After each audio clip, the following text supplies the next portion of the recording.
Rumor is he had a degree. Are we all set with the media? You guys all set? Just want to make. Good, yeah. Mr. Tetra. May I call this meeting to order?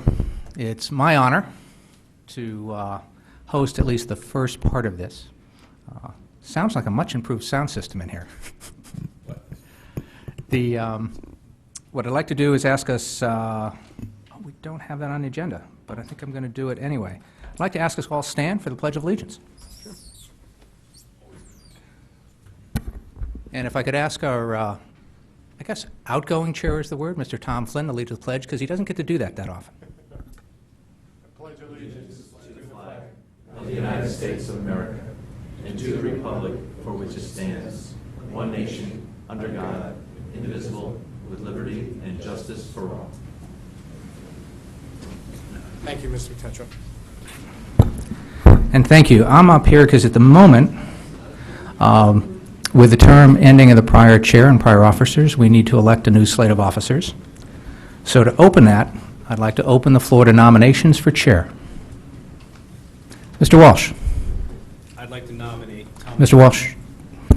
I'd like to nominate Thomas Flynn for chairman. All right. Is there a second?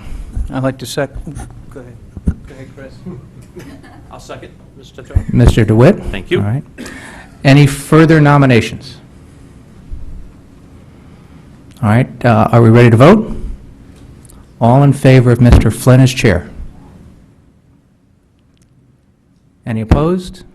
Any abstentions? It looks to be one abstention. I always abstain. It was almost unanimous, but late-breaking extension. At this point, Mr. Flynn, both congratulations, Thank and you. I will turn the floor and the mic over to you. Thank you, Mr. Tetra, and thank you to my colleagues. I'll have I'll have a little more to say later after the business of the night is through. But I do just want to note that it's always an honor and a privilege, not just to be chairman, but to actually sit amongst this group. I have had an enormous amount of respect for my colleagues, past and present, on this board, and I thank them for the faith that they've shown in me to be their chair, and I thank them very much for their service, their goodwill, their good humor, their patience, their hard work, and their diligence on behalf of the people of Fairfield. I also want to acknowledge two of our members who have decided to go on to different pastures. Mrs. Catherine Albin, who we mentioned last meeting, and Mr. Ken Brockfeld, who are both having their final meeting with us, having tendered their resignations.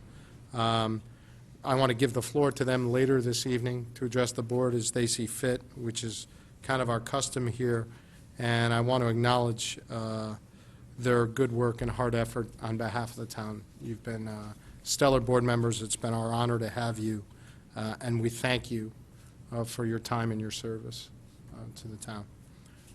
With that, the election of officers continues with our vice chairman. So do we have a motion for a vice chairman? A nomination.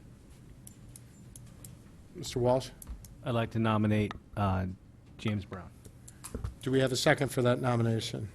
We'll take the second from Mr. Brockfeld. Are there any other nominations for vice chair? Seeing none, we'll close nominations. All in favor of Jim Brown for vice chair? Opposed? Abstentions? Mr. Brown abstains. Congratulations. It's been an honor to work with you for the last year and look forward to it moving forward. At this point, we need to nominate. I'm accepting nominations for the secretary position for the board. Do we have a nomination for that position? Mr. Walsh? I nominate Mary Leclerc. Okay. Do we have a second for that nomination? Mr. Brown seconds it. Do we have any other nominations for secretary? Seeing none, I'm going to close nominations. All in favor of Mrs. Leclerc for secretary? Opposed? Abstentions? Mary, congratulations. Thank you. All right. Either of you have anything you would like to say at this point to the board? Okay, let's move on to the second item on the agenda, the approval of the 2015 schedule. Get a motion to put this before us. Mr. Walsh, seconded. Mr. Brown. Okay, now the schedule is before us. I want to thank first of all, Mrs. Bossy, for putting this together. Thank you very much. I believe we took into consideration any holidays, any religious observance, particularly around the budget schedule. I believe it's very consistent with what we've done in prior years. It includes no July meeting, and it also does include the Capital Planning Summit, which is on September 15th of next year, which I believe is pretty consistent in terms of time frame with prior years. This does include our budget cycle, but does not include specific departments on specific nights. That's still in process with the Budget Committee, which is going to be coordinated with the Board of Selectmen. Out of courtesy, Mr. Tetro, did you have any comments on these budget nights from the Board of Selectmen before we vote on this?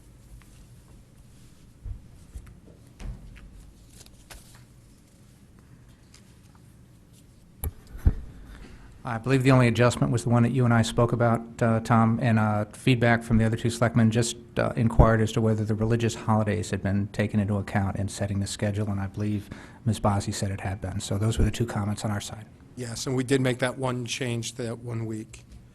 And that week, you'll notice that we've kept the rotation during the budget weeks of Tuesday, Thursday, with the exception of the week of the 15th, which we made it, because of St. Patrick's Day and all, we made it the 18th and 19th, which unfortunately is back-to-back nights of Wednesday and Thursday. Does anybody have any questions, comments, concerns on the schedule? Come on, Mr. Brockfeld, I know you want to say something. Personally, I think it's an outrage, but analytical. All right, with no other comments, I'm going to call this for a vote. All in favor of the schedule? Opposed? Abstentions? Thank you. All right, so our calendar is approved. Now we have the minutes. Can I have, Mr. Walsh, will you put this before us? Yes. Do you want to put them all to? Well, Or do you want to put let's them put all at a time? Okay. okay, so let's do them one at a time. I'd like to put the minutes from the quarterly meeting of the Board of Finance from September 30th, 2014 before us. I have a second. Mr. Brown, thank you. Any questions, comments, concerns on the minutes on the quarterly meeting? Seeing none, I'll call it for a vote. All in favor of these minutes? Opposed? Abstentions? We have one abstention, Mr. Brockfeld. Two, actually. Oh, who else? I'm sorry, Mr. DeWitt. Sorry, I missed you there. How did I miss you? I don't know. Nice. All right, we'll go to the next one, Mr. Walsh. I'd like to put the regular meeting of the Board of Finance minutes from October 7th, 2014 before us. Mr. Brown, with the second. Any questions, comments, concerns on these minutes? Anybody? Seeing none, I'll call this for a vote. All in favor of approving the regular meeting of the Board of Finance from October 7th minutes? Opposed? Abstentions? One abstention? Oh, two abstentions. Wow, you're confusing me here. All right, Mr. Walsh? And I'd like to put the minutes from the special meeting of the Board of Finance from November 13th, 2014 before us. There is a second for Mr. Brown. Questions, comments, concerns on these minutes? Seeing none, I'll call it for a vote to approve the special meeting of the Board of Finance from November 13th, 2014 minutes. All in favor? Opposed? Abstentions? That was everybody on that one. All right. Now, I wish this night could continue like this. All right. How do I know we're going to get bogged down at this point? Let's go to item number 4 on the agenda. To hear, consider, and adopt a bond resolution appropriating funds for the repair of Penfield Pavilion and authorizing the issuance of bonds to finance such appropriations. I'm going to read the resolution and then ask somebody to move it before us. A resolution appropriating $6,028,709 for costs associated with the repair and restoration of Penfield Pavilion, authorizing the use of $1,750,000 of insurance proceeds to fund such appropriation, and the issuance of bonds to fund the portion of such appropriation not funded by insurance proceeds. Okay, Mr. Walsh? I move that this resolution be before us for discussion purposes. Do I have a second? Mr. Brown. Okay, the item is now before us. Now, tonight, I've put a little bit of thought into the process for us to go through this to make sure we stay on target. The goal is to actually hear the committee out and make sure that we hear the full story and the full rationale behind the actual proposal that's before us. So what I'd like to ask as a process, if my colleagues are okay with it, is that Mr. Bradley come forward and give us an update on the work that the committee has done and any work that's happened since the last meeting. Then Mr. Lombardo come up and speak to the Park and Recreation Committee's comments and thoughts on this. I would also then ask that Mr. Mayor walk us through the financials of just this recommended option.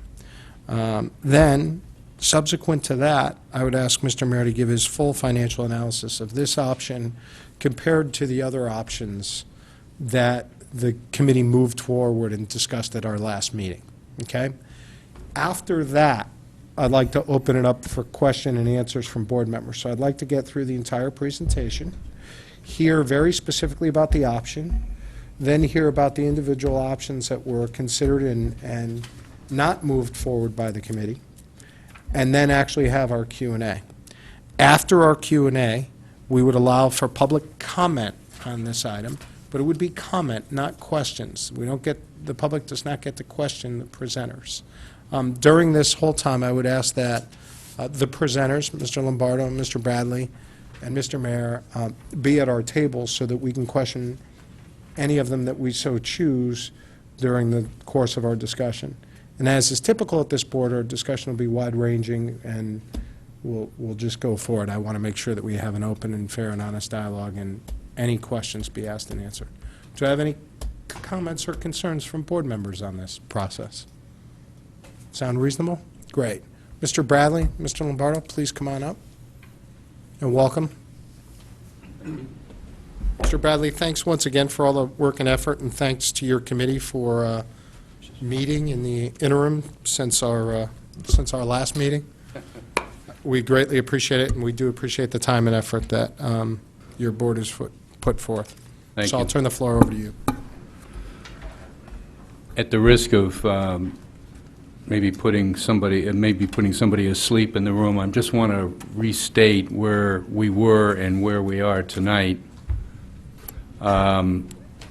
You have a folder, and it's basically just the same information that is on the website, except my statement. I did include some 8.5 by 11 drawings and identified them by sheet number so that we get into the question and answer period. If there are any questions regarding where something is or where something's going, we can refer to it by a sheet number. I can say, look at sheet A or H or whatever it is, and we can look at it together. We don't have the engineer here tonight, and we don't have the construction manager here tonight. Both of them had conflicts. Just to repeat, I'm Jim Bradley, chairman of the Penfield Building Committee, and here to present a Penfield Pavilion repair project that is different than the one originally recommended by the committee and previously presented to the Board of Selectmen and the Board of Finance. As you know, the Building Committee recommended Penfield Repair Option 7 to the Board of Selectmen on November 5th and the Board of Finance on November 13th. Repair Option 7 assumes that the west wing of the damaged pavilion building, including the gathering hall, food concession, restrooms, first aid, and lifeguard offices, would be temporarily relocated to the parking lot and repaired at that location. During that repair process, new timber pile-supported foundations would be constructed, and the west wing would be relocated on the new foundations at the new FEMA V-zone elevation. Decks, ramps, and stairs would be reconstructed.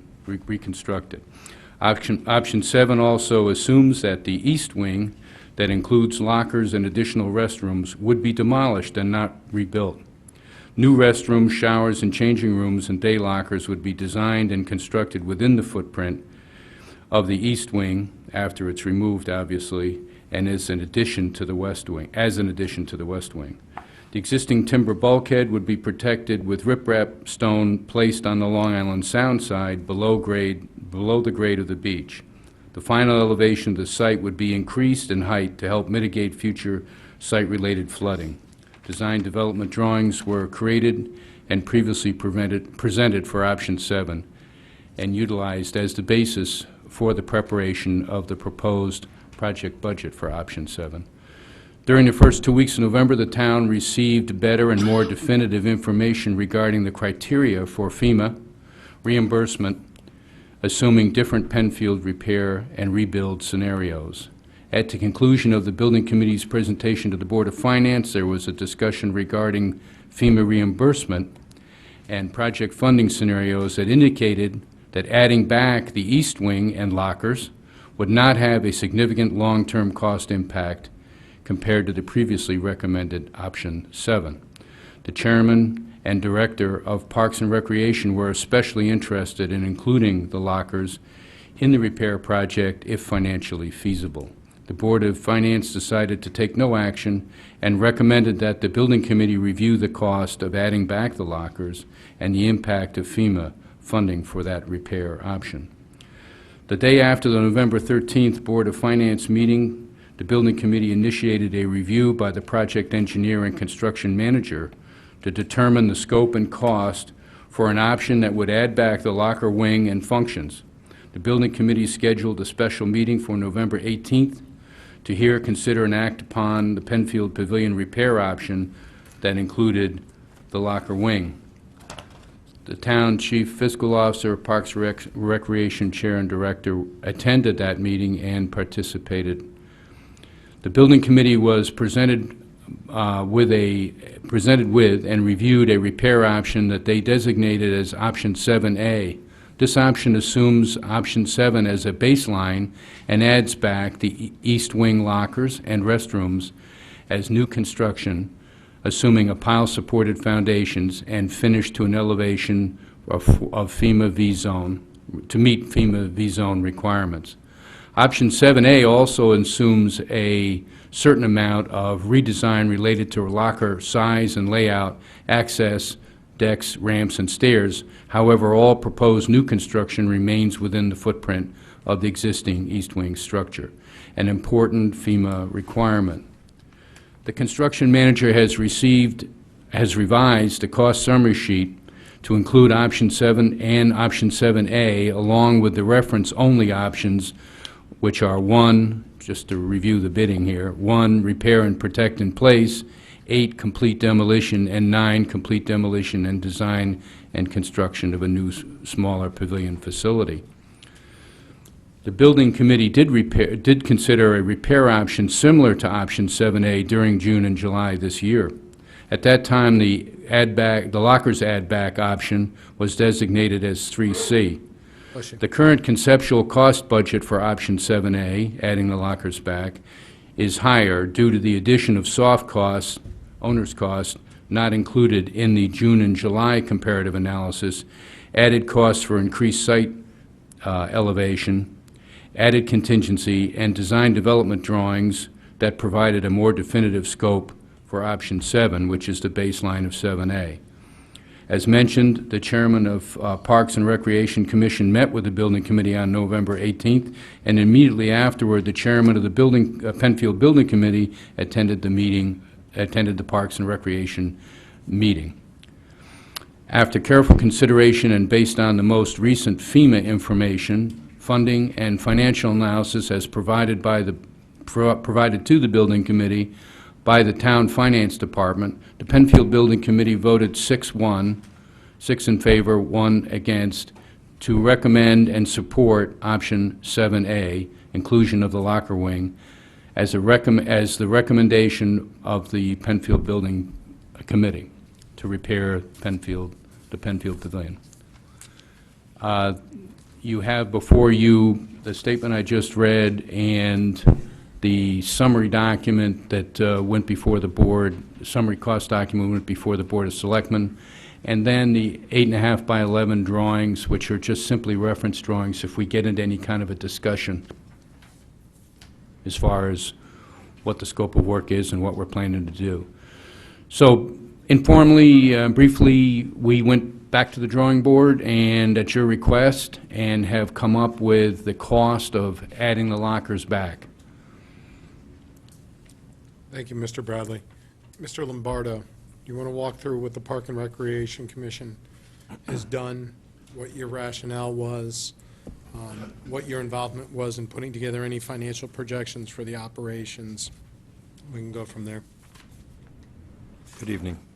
As was mentioned, the Jim Bradley, Chairman of the Building Committee, came to the Parks and Recreation Commission on the 18th of November, as we had a meeting scheduled, and presented the new plan that was passed by the Board of Selectmen of 7A, adding lockers back. We felt the justification at that time, I believe the cost differential was about $300,000 from without the lockers versus having lockers. We felt that that was in the best interest of the community, as that's what was vetted 7 years ago when we started the project, of having lockers in the facility as is. And after Storm Sandy, we had wanted the facility back as it was prior to Storm Sandy.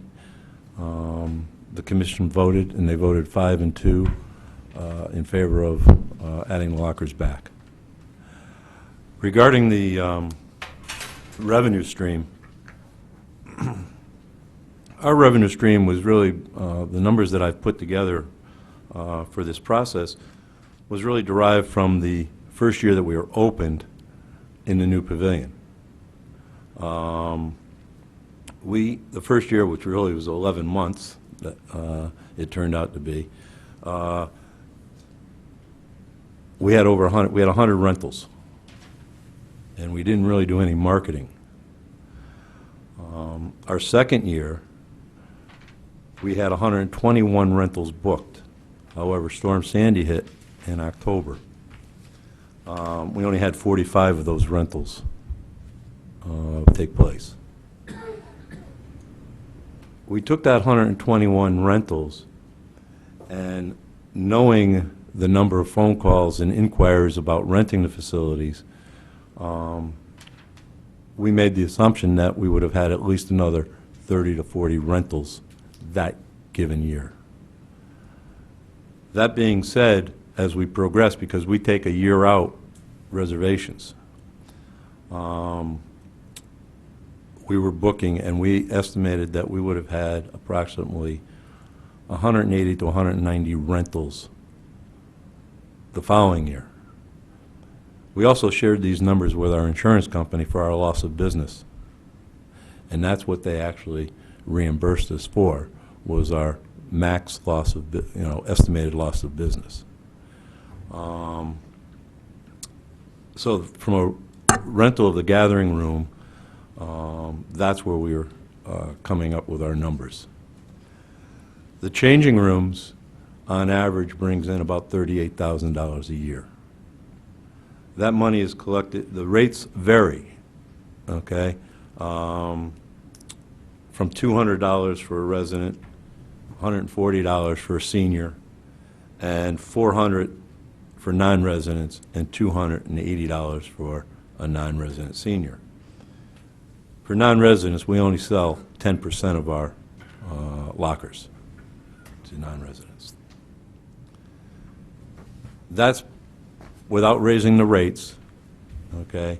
That's probably our average over the last 3 to 4 years. Our concession fee is based on on bids that we receive. The first year that we were supposed to be open, the bid was $59,000. It was a 3-year bid, and they bid, it was $59,000, $48,000, $59,000, $49,000, and then $47,000 for the conceding years. That's why we're saying $47,000 when we reopen, because it would essentially be that year. As you know, I'm showing it as a yearly 12-month thing, but projection. But in our budget books and in the way we receive money, it crosses 2 fiscal years. Okay, we take the money in on May 1 of 1 year and July 1 of that, because they're paying for the season. But in essence, it would still reach the 47 or more depending on what that next year's bid is. Our parking revenue that we bring in from this facility, at its high, was up around $80,000. Then when Storm Sandy hit, we had, it dropped down to 60. And then the following year, it was in the $40,000 range. Several reasons. We changed our fee structure, okay, to, we increased it weekly from $15 to $20, and on weekends from $20 to $50. This was to try to get more parking and beach space for residents and have people buy season permits. Another reason is that the facility wasn't available. So people elected not to come to Penfield. It didn't offer the amenities that we have down there and that people became accustomed to having. So our parking revenue is in the $50,000 to $60,000 range. I believe it's very conservative because I know that at one point we hit the $80,000 range, but you know, it's our best estimate. Our expenses are based on really past history and how we're operating. Now, as you know, we don't budget Penfield 1 and Jackie Durrell. We have one budget for the complex. So the revenue is easy because we know where the revenue is going. On our expense side, I know how many staff and everything I have down there. So really, I took what we spent the year that Penfield was closed, and we were only operating Jackie and the boat slips, you know, the boat racks that we have, and the cleanup on the beaches. So that's how I came up with our expenses. We know how much we spend for staff. All of our staff down there, by the way, is all part-time seasonal staff. There is no full-time employment. So we don't have any benefit cost on overhead. They're all young college students or summer teachers. Our director is a teacher who works for us during the season and during the school year. When we have functions, and he does the scheduling and that nature. So all that's inclusive in our salaries and payroll. And my office staff really oversees the reservations and coordinating that effort. So I'll be happy to answer any questions that might be posed, but Let's go to Mr. Mayor, and then we'll come back to you for questions or comments. Mr. Mayor, could you walk us through the financial scenario of option 7A? Yeah, since the last Board of Finance meeting, a number of meetings have been held by the Parks and Rec Commission, Building Commission, and Board of Selectmen with the option alternatives relative to the FEMA reimbursement formula. And as Mr. Bradley stated, this led to a reconsideration, a new recommendation. Therefore, my report tonight is significantly truncated from what it was before. I want to point out that included in this financial analysis are estimates and assumptions. All the numbers are estimates to one degree or another, and the FEMA, also the FEMA reimbursement calculation includes mitigation eligibility assumptions. With that said, very briefly, page 1 of your package just has some historical information, year of completion, construction cost to date, the debt that was issued, total principal and interest debt service, the outstanding balance as of 9/30/14, and how the building was paid for through the debt, Parks and Rec Trust, $250,000, Community Development Block Grant, $400,000, United Illuminating provided $35,000, and there's $176,000 that has not yet been bonded, which will be bonded. If you go to page 2 on the left, you say the Yes. Quick question. He was on page 1. It's labeled page 1 up there. It might not be in order in the package. Yes, Mr. DeWitt. Now, I'm sorry, this is the existing debt from the original Yes. construction of Correct. what is now Penfield Pavilion? Correct. Okay, thank you. Thank you. All right, so page 2, moving into the future, if you will, or the present. We're going to focus, as Mr. Flynn has requested, strictly on the box on the left. It does. Everybody here? Yep. Okay, I great, think so. thanks. All right, the total project cost, as estimated by the building committee, $6,028,709.42. The insurance recovery funds, including the deductible, the town deductible, is $2,250,000, and then FEMA allocates a $1,000 credit towards the deductible.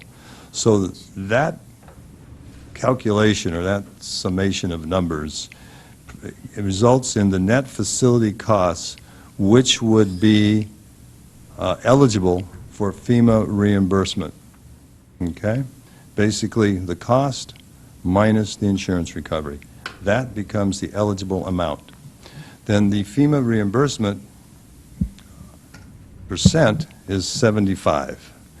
So you take the town funding for the project, the cost of the project, $6,028,000, less the FEMA reimbursement of $2,834,782, less the community development block grant funds of $500,000. You get a total project cost of $2,693,927. And that is the cost of the project to the town. Then we deduct from that the insurance recovery, because there's an argument that that shouldn't be deducted because it's money in our coffers, and we don't have to spend it for that. That's why I show both numbers. And but there's others that say, hey, the insurance is for the building, so it should be used to replace the building. So basically, there's a net town funding for the project of $944,000. Then you jump to page 3.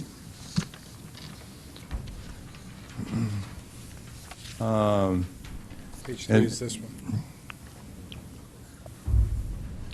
And page 3 is really only in here to show, and you could go to the appendix as well, but it's to show the, in fact, why don't we skip page 3? Go to the appendix, which is after page 4.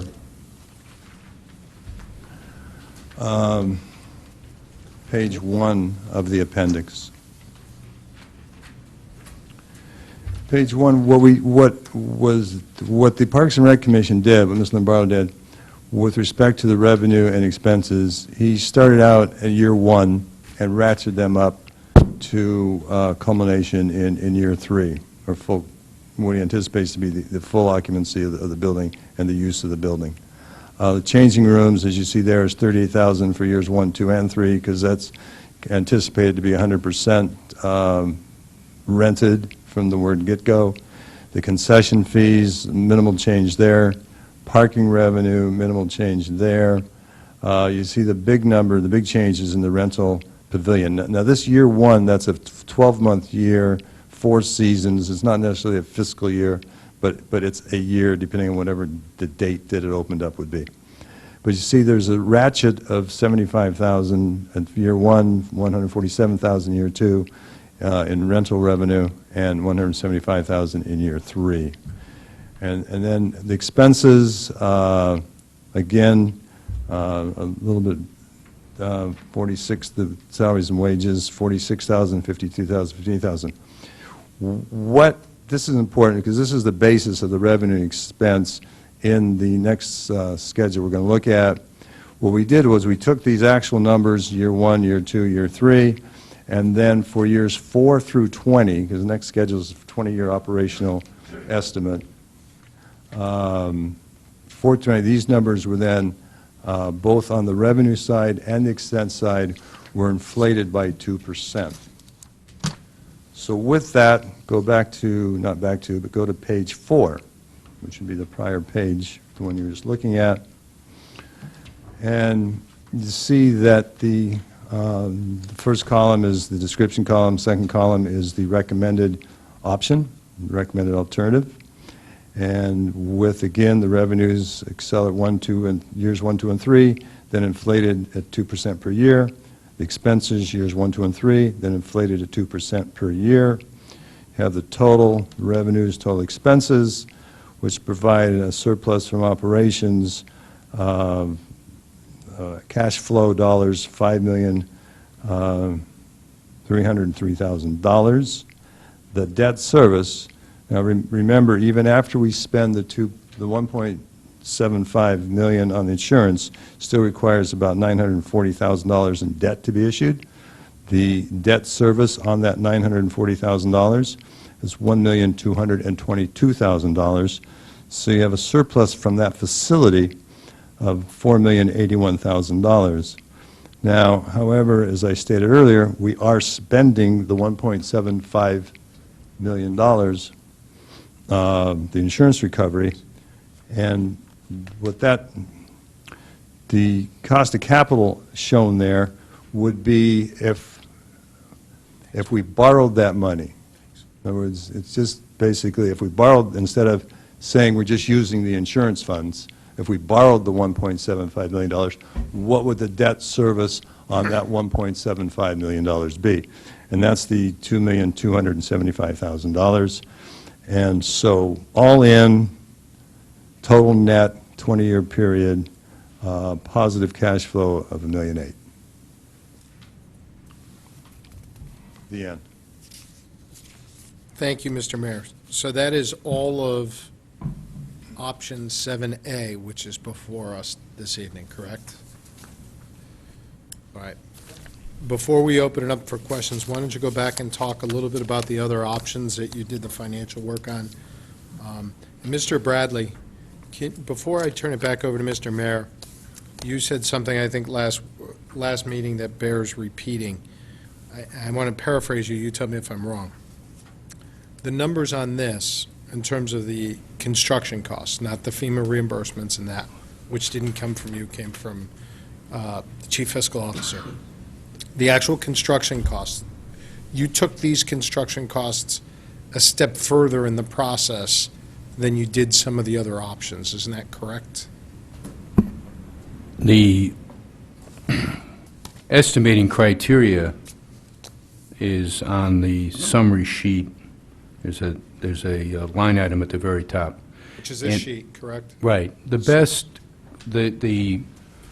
best quality, given these are all estimates and haven't gone to market, the best quality is the design development estimate for option 7. Option 7A is conceptual, but a significant portion of 7A is based on 7. So 7A is better than conceptual, but the estimator wants to call it conceptual. Each one of these estimates carries a significant contingency, as you can see. More of a contingency at this stage of the game than you ordinarily would find, and the reason being is the possibility of unforeseen conditions that created by the storm damage. Thank you. Thanks for the clarification. Mr. Mayor, I'm going to turn it back over to you if you want to walk us through. Very briefly then, if you'd go to pages 2A and 2 and 2A. Am I on? Yep. Yeah, thank you. On the right-hand side of page 2A, the box is the option 7. That's the reconstruct the original facility, excluding the lockers. It's the same formula, just obviously different numbers. So if you look at option 7, the net cost facility subject to FEMA reimbursement calculation is $2,300,000, giving a FEMA reimbursement of $1,730,000. And then again, both these options are eligible for the CBG grants. So again, taking the cost of the project minus the FEMA reimbursement minus the grant gets you the total town project cost, then less the insurance coverage is what I'm calling, for lack of a better creative term, the net town funding for the project of $576,000. And then option page 2A, now this is where a little bit of explanation is necessary. If you look at page 2A, this is option 7, as identified as option 7 FEMA alternative. There is no square for option 7A FEMA alternative because one would not be required. Basically, FEMA reimbursement formulas and rules and regulations are such that if you rebuild with the same footprint, the same functionality, the same purpose, it's called a repair, that is 100% for the repair portion, 100% allowed for reimbursement.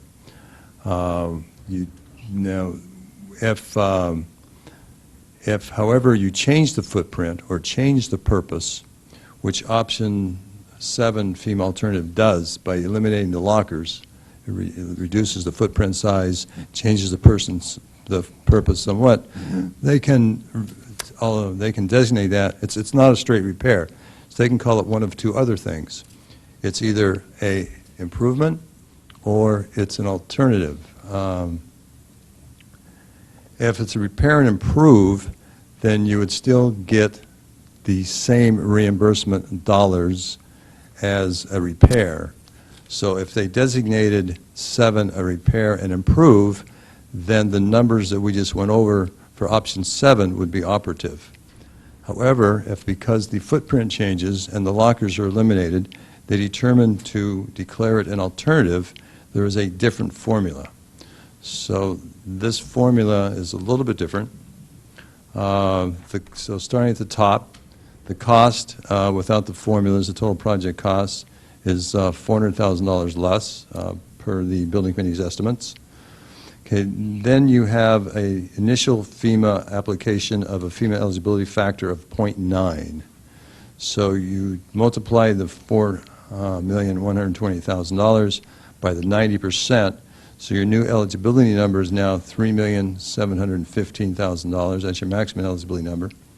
Then you reduce that by the insurance recovery, and you get a net facility cost for FEMA reimbursement calculation of $1,099,000, $1,100,000.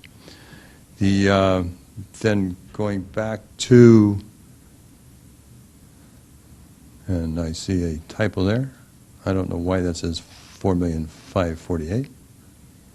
So I don't know if the typo's to the top or the bottom. I missed that when I reviewed this when they were finished. But basically, you have the cost would be reduced with the FEMA reimbursement, $1,099,000.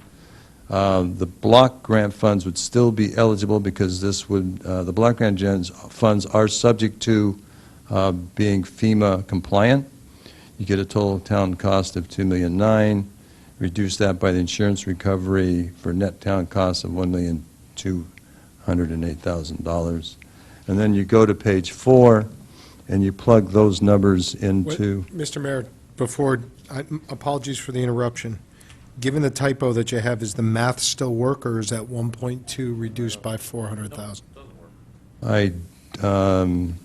What I think is the typo is that the typo is in the 4128. The number should be 4558, so the numbers are still correct. Got it, okay. No, the number that's 4558 now should be 4128. No, the number that's 4128 should be 4558. Oh, okay. What was the 4,128,000? He was a typo. That's what he just said. But the 4558's wrong, because that doesn't correlate back to the sheet from the building committee Does it of not? 4550. Yes? Reason for that, though. This is a FEMA number, not a building committee. No, no, no, no, no. No, this is the building That number committee is number. the number that's on the option 7A number, 6028709, is as recorded in Mr. Mayor's option 7A. But option 7 on your sheet is 4550383. So It's $8,000. Mr. Mayor's is actually 8,000 and change higher. I'll have to accuse Mr. Bradley of changing his number. I don't know what else to I'm say. sure it's his fault. But it's $8,000, I mean. Okay, so go ahead, Mr. Mayor, just to, Right. So then you go to page 4, and same revenues, the revenue expenses are different because the page locker... number 4, you're talking about this page, correct? Yes, sir. Because the locker rooms are not there, so there's no changing room revenue. So you have a reduced total revenue, you have reduced total expense, but not as much because the lockers are profitable. And then you have your surplus from operations, since they're both the same facility, $4,600,000. And the debt service is different because you have to borrow more money for the FEMA alt because FEMA gives us less money. So then you end up with bottom line, again, but they both require funding of the expenditures of the full $1.75 million. So you get bottom line numbers. So if you compare the numbers, it's $1.8 million versus $1.6 million versus $800,000. If you look at the net, if you just look at the total surplus without the cost of capital line, you got the $4 million versus $3,800,000 versus $3 million. And we have these same numbers for doing nothing and building a much smaller facility as well, which I could hand out if you were interested in looking at those or not. Yes, could you please hand those out?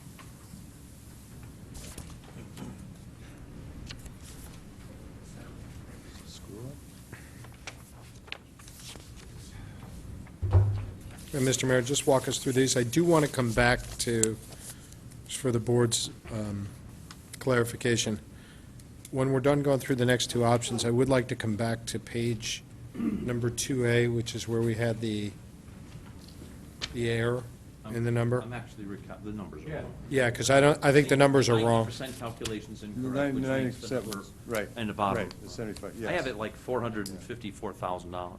That's just me going. Yeah, so we'll come back to that. Let's allow maybe Mrs. Pazzi can take a crack at it while we're doing this. So why don't we go to options 8 and 9 for discussion purposes, Mr. Mayor, and then we'll come back to that. Okay?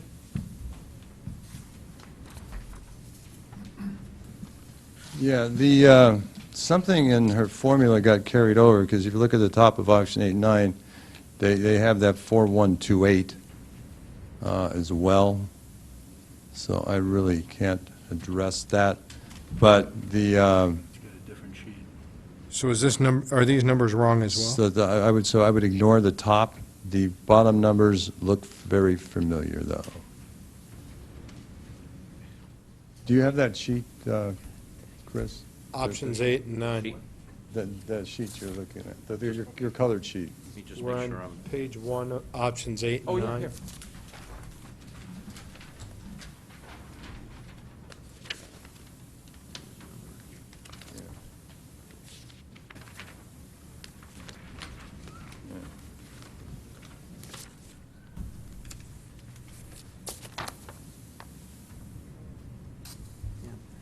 $454,780.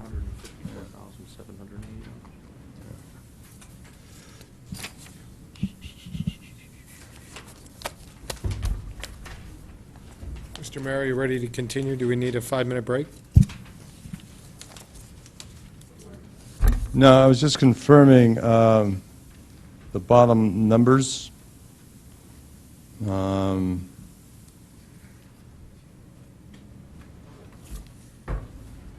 2,862,000 is close. I don't know where you are. Nice, that's okay. Yeah, actually, if we give a 5-minute break, we can make these numbers exact. Why don't we take a Thank 5-minute you. recess? We'll come back and let's give it 5 minutes. We'll go to 8:33 or so, and we'll come back as opposed to doing this on the fly. Okay. Let's call the meeting back to order, and I'm going to turn it back over to Mr. Mayor. And do you want to explain to us what is going on, sir, if you don't Yeah, well, mind? apparently what happened, we had all these numbers, but when we truncated when I asked staff to truncate and put this together, and then with the auditors in today and the other stuff going on, didn't have time to review it, I just grabbed it and brought it over. Apparently, when these boxes got moved around and the option numbers got changed, the wrong boxes got in the wrong numbers for the wrong options, et cetera, et cetera. But anyway, Caitlin and I have manipulated some numbers here. And the relative values do not change. And but going back to page 4, if you will,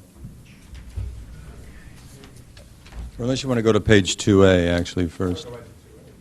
Go to 2A. Go to 2A. Go to 2A. Go to 2A. The bottom line on page 2A, where it currently says 1,208,000, should be 918,000. 230. No, but I'm not dealing in anything but round numbers, Ms. Alba. So that's 918,000. Correct.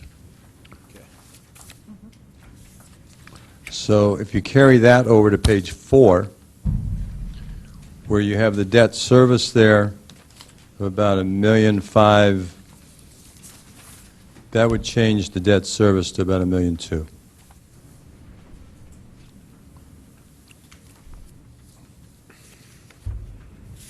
Which would increase, I'm sorry, your total surplus there from $3 million to $3.3 million.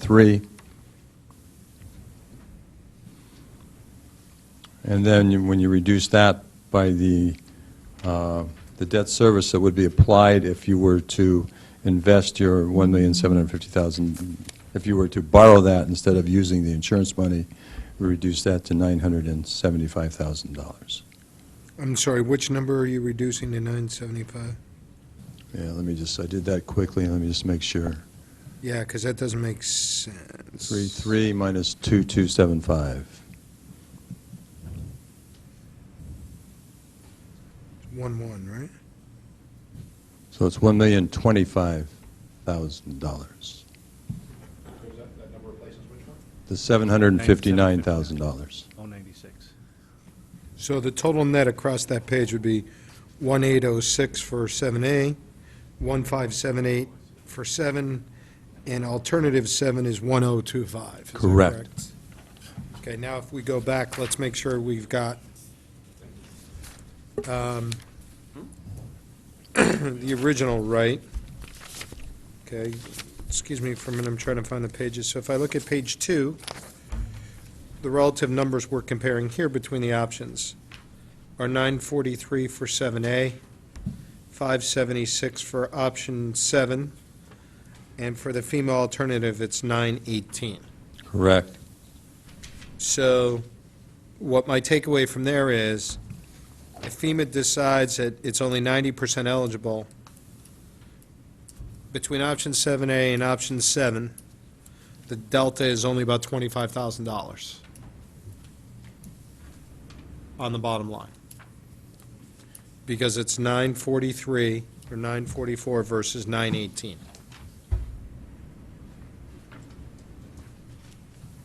The delta on the cost, That's what I'm saying. correct. With the one option, obviously, you get the revenue from the lockers. Yes, I'm just talking the cost, Right.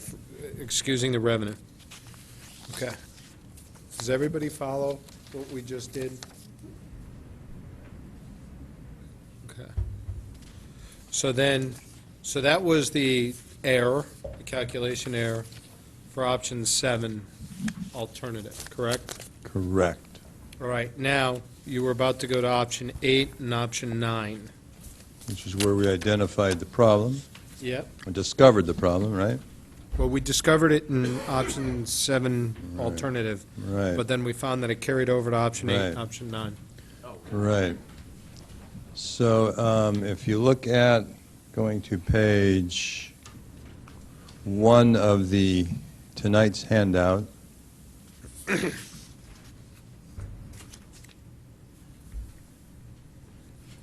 basically if you go to the top of the page, you take the $913,000, FEMA eligibility is $821,000, but our insurance recovery is $2.2 million, so there's no FEMA money. I have no idea where you are on that. Option 8, Yep, the 4128 is really 913. 913 913.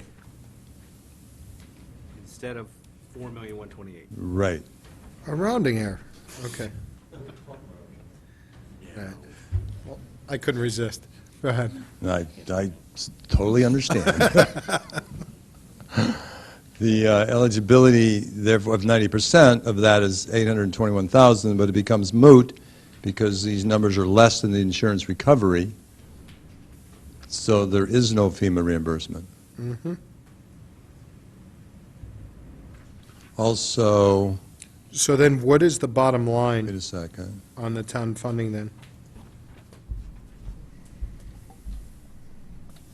It's 900,000, it's basically the 1750 Wait a second. Wait a second. minus the 900,000. So we're at 850 to the good.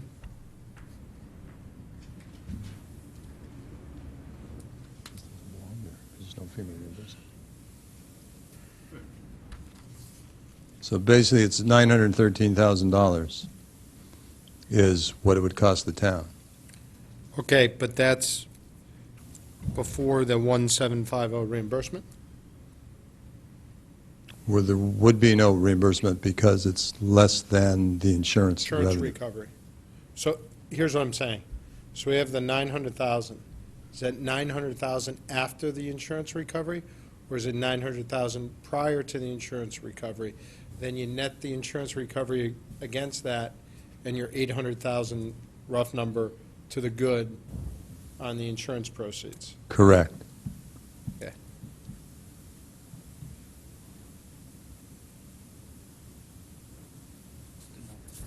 So on option 8, just so we're all on the same page, if this was to be fully demolished, not replaced, and the site remediated to just being a beach, right? It would cost approximately $900,000. We're getting insurance reimbursement back. Forget FEMA, forget everything else. We're getting insurance reimbursement back of $1,750,000. Correct. Would cost us $900,000 rough number to demo the place and make it a beach. Right, and I then think there's we- the lifeguard station, some restrooms, that type of thing. Okay, and then we would get $850,000 to the Right. good in terms of, Right, and the community development block grant is not wouldn't be a non-factor, we wouldn't get. correct. Right, okay. Does everybody follow that? And removes all potential revenue. All potential revenue except for theoretically parking revenue. But you wouldn't have concessions, you wouldn't have a facility. Right? Okay, So we lose parking revenue.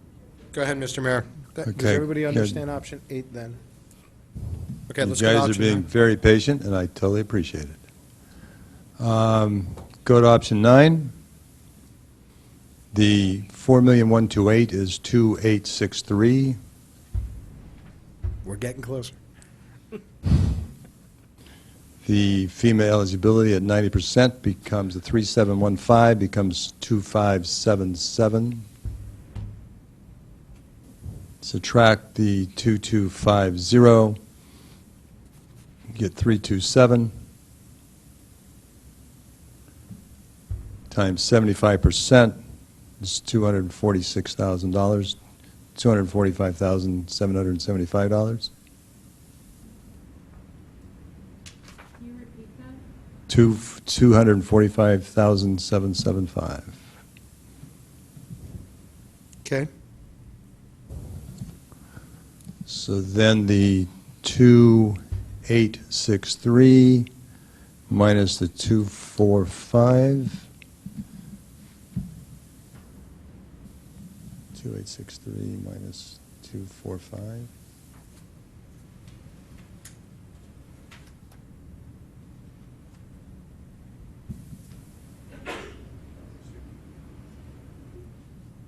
Is 2617. Where are we?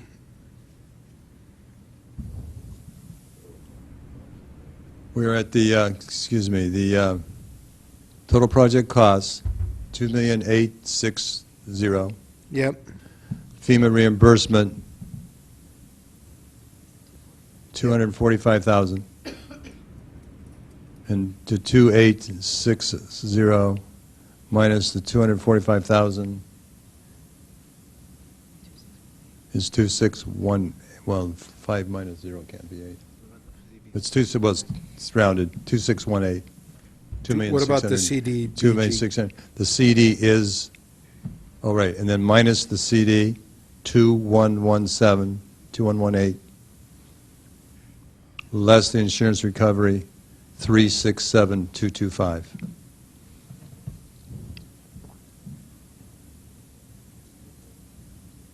Okay.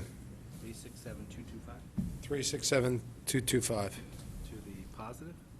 225. That would cost us, that would be the net town funding for the project. Out of pocket would be 367. So it wouldn't be a negative number, it would be a positive number. No, it would be a negative number. The positive number would be option 8. So you've got 4 negatives and 1 positive. The 1 positive is option 8. The 4 negatives are 7, 7A, 7A alternate, or 7 alternative, and option 9, correct? That doesn't make sense, because all the other numbers on 2A and 2 are all positive numbers. They're all positive. Okay. That's how much it's costing us. Yeah. So, Mr. Mayor, you want to 800,000 was the explain savings. that? That should be I'm negative. not following the conversation. No, nice, positive.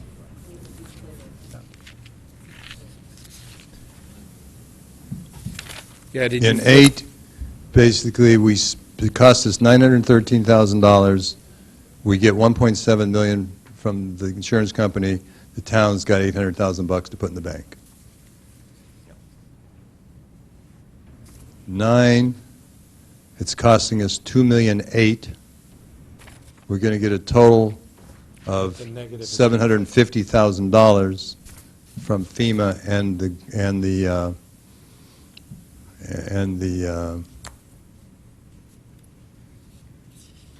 Community Development Block Grant. Is it fair to say, let's just put it this way, is it fair to say that option 7, option 7A, and option 9 all cost the town incremental money over and above the insurance proceeds, the FEMA money, and the block grant?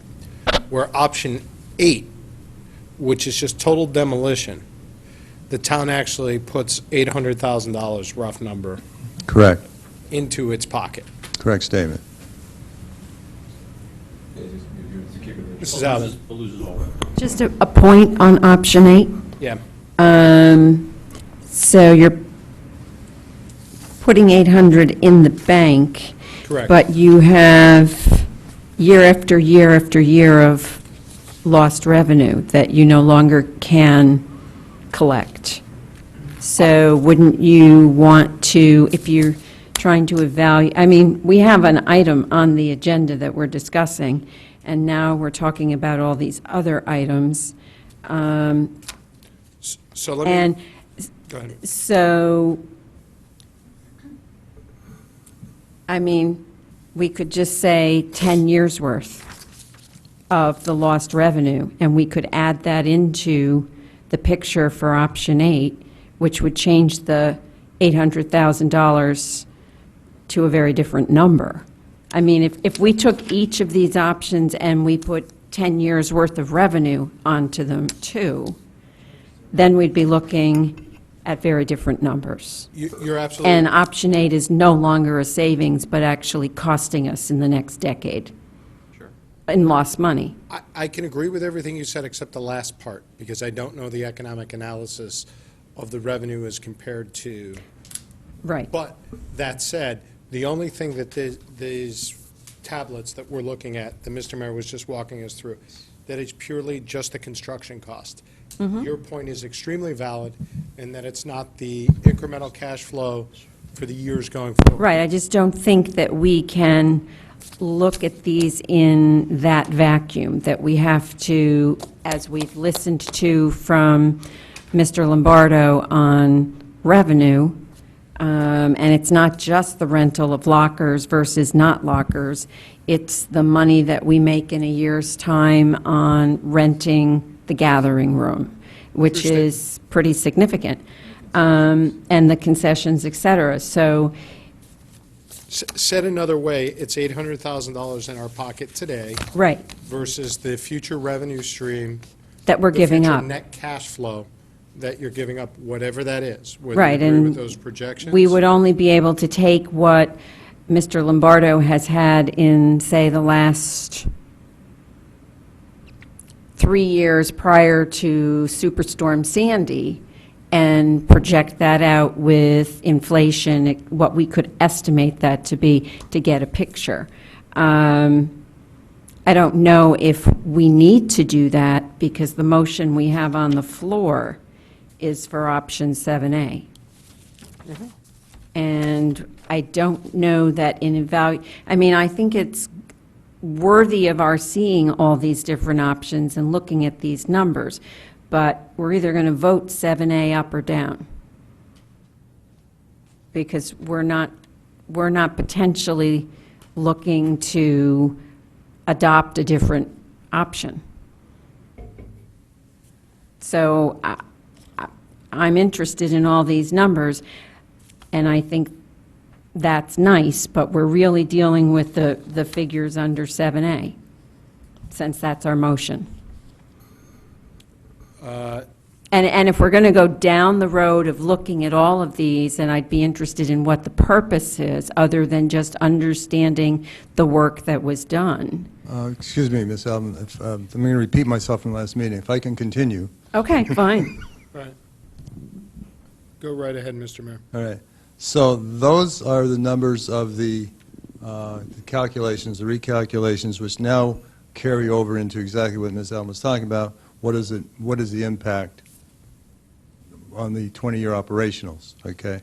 So we have 7A with lockers, total surplus 4 million, 7 without lockers, total surplus 3.8, 7 alt, total surplus 3.3, and the new numbers 8. If you take that $800,000 and invest it at the end of 20 years, you'd have about $1.3 million. And so that would be the number that would compare to these three numbers. And then the option 9, you'd have about 131,000 positive. So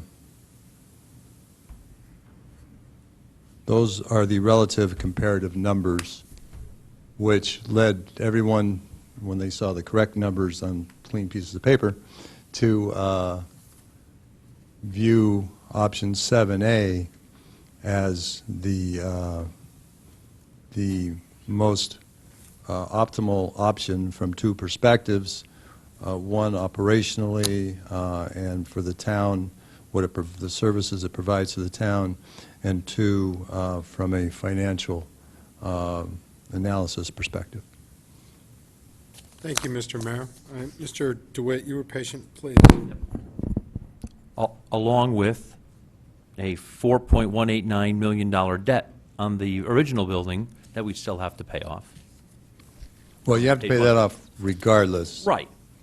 Right. But At least we're paying debt on a building. Right, but Still I would owe. add- We knock it all down. Right. I'd add an- Further in the hole than Mrs. Albin's Right. even. With a long ad, at projecting, the end of 20 years, you have a facility. Right, exactly. Yeah. Okay. Other questions, comments on this? I'm going to open this up to the board for Q&A. Mr. Mayor, you are done, correct? Quite done. Had a feeling. Mr. DeWitt? Thank you. For Mr. Lombardo, Appendix A, the revenue rentals on the Penfield, 75 go to 147, goes to 175. Is 175 where we're going to max out? I mean, what kind of utilization is that? Is it every That's about- weekend for 52 weeks? Is I No, guess that's is what about I'm getting 28% of the allotted time that's available. at. 28%. Right. Okay. And in the year it was in operation, how much did it make? I'm sorry? The year, the one full year of operation, how much did it make? And I grant you it was. Our it first was year early. was $100,000. Okay, 11 months. Yeah. But we do have a 12-month facility, obviously. Right, what happened was we didn't open until August Right. because of the lateness, and we really didn't budget, or we didn't have anything booked, because we didn't know when we were going to open. Right. The other reason I think some of my numbers are conservative is that before, we were never really closed, because we were never open during the winter months Right. when we had the original facility. And when we did construction, we were supposed to open the following summer, although it was delayed until August. Right. However, we did rent for those months past August. Now that we've been closed, okay, and we're not taking in our rentals, we're taking a conservative view of it, saying we got to build up our clientele, let people know that we're open, okay? Although we are getting calls, matter of fact, this evening I got a call or an email requesting information on Penfield. People are thinking, obviously it's not a resident, looking to rent it. So we have to build Oh, our we could have a next clientele. weekend sheet? Right, we have to build, we have to build our clientele back up. I don't have any problem with the way you've adjusted it, with the way the 3-year projection is. But then that brings me to, I think, Mr. Mayor's executive summary. So the 20-year revenue for option 7A is $7.4 million. So how did you escalate over 20 years the Penfield rental? Because the changing rooms seem to be kind of constant. The concession fee has got a small escalation. Parking's going to level out at some point.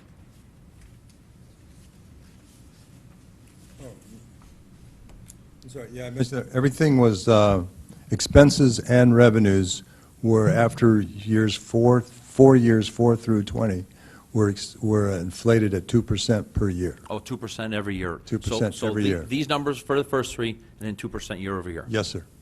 Okay. 2%. And that's expenses and? Makes sense. And one other comment, point of information, the insurance recovery for lost income for 14 months from the insurance company was $383,000, I think. Yes, 385, I believe it was. 385,000. So there was a calculation that 12 months of operations lost by the insurance company calculation in the town was 300, which is whatever, divided by 14 times 12 is some number, 320,000 bucks or something. Okay. And then just, As the net. no, I get it, thank you. In year one. And I just want to be sure, because it's a lot of data. So option 7, FEMA alternative.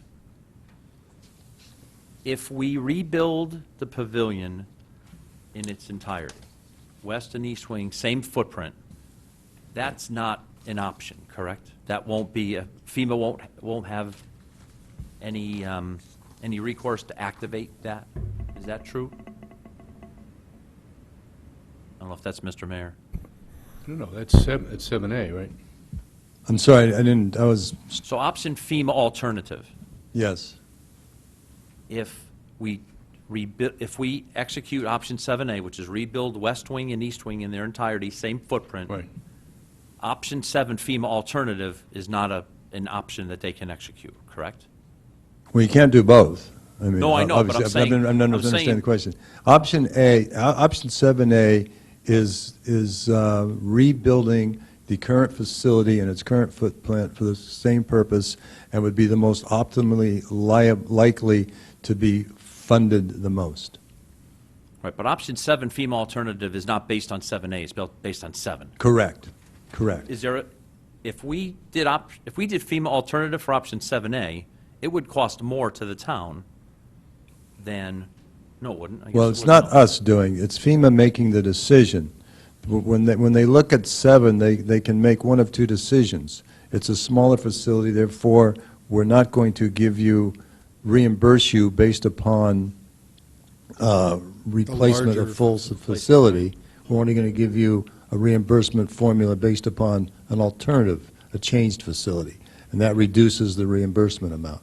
7A, since it is the full facility, is not subject to that subjective interpretation. Okay, so that was my question. So if we opt for 7A, the FEMA alternative option 7 for that amount is not an alternative. Correct. All right, great, thank you. Other questions? Mr. Walsh?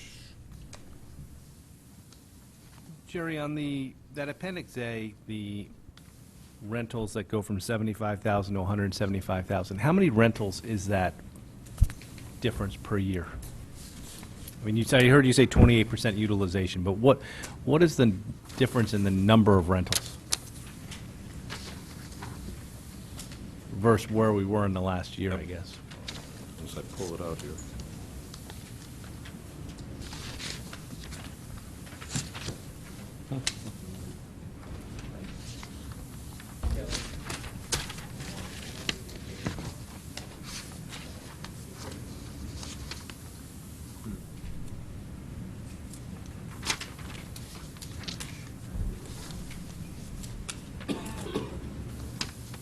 I'm sorry, I know I have it. I believe it was 100 and, Well, I have some other questions. If you want to look it up while I go to Mr. Mayor for a couple of questions, why don't we just... Okay, you got I have it. Okay. In the first year, it's 81 rentals? And this is all of Penfield 1 you're giving me, correct? Yes. Okay. The second year, we jump up to 160 rentals, approximately. 150? 160. 60, okay. And that's what we're estimating. And then we estimate 190 rentals year 3. Now, obviously, we're hoping in 3 years. These are estimates Okay. And does this- based on past history. And on the revenue projections from years 4 till year 20, are those going up 2% a year as well, or do you stick at the 190 rentals per year at that point? It could, he based it on just strictly going up 2% across the board on everything. It could be our rates would increase, could be that we get more rentals. But I think he was just showing expenses to revenues on a even keel. Okay. Mr. Mayor, since the time the presentation we had tonight, did the same presentation, the same exact numbers that the Board of Selectmen had? The Board of Selectmen, yes. First, the Board of Selectmen looked only at 7A, and 7 alt. Okay, and they saw the same numbers for each of those projections? Correct. Even the errors that we found tonight, they looked at those same ones? I do not believe there was an error. The error that you found tonight did change 7 alt, did not change 7 or 7A. It changed 7 alt by 275,000. I believe I don't want to swear to anything at this point, but I believe that was accurately presented, but it may not have been. But if it was different, it would have been different by that. 7 alt would have been, instead of 759, bottom of the page, 1025. Okay, And since these numbers, since we got the same ones the Board of Selectmen had, has there been anything that you've learned since then until tonight that changed the reimbursement process, that changed any number that we're looking at tonight from the numbers that were presented, other than the errors that we've now corrected? There is no other new, updated, current information, nor is, also, I do believe, as a result of the last go-around of meetings, the building committee, the Board of Selectmen, and the Parks and Rec Commission are fully understanding of the FEMA calculation formulas and methodologies and understand the differences. Again, as I pointed out at the beginning, these are all estimates, and, you know, and FEMA, you know, we're assuming the FEMA, that the mitigation will all be FEMA eligible. All right. On your- But that's included in all of them, so if any numbers change, they would change by the same amount. On your page 3, and Jerry, I don't know whether you or Mr. Mayor wants to comment on this.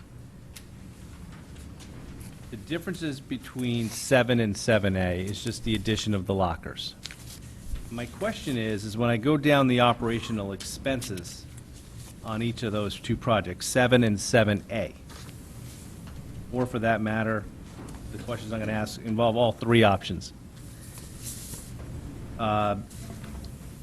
One number that jumps out to me is electricity. It's the same exact electricity whether we have lockers or we don't have lockers. It seems like it's another whole room where we're going to be having lights, we're going to be having other electrical uses in those areas of the building.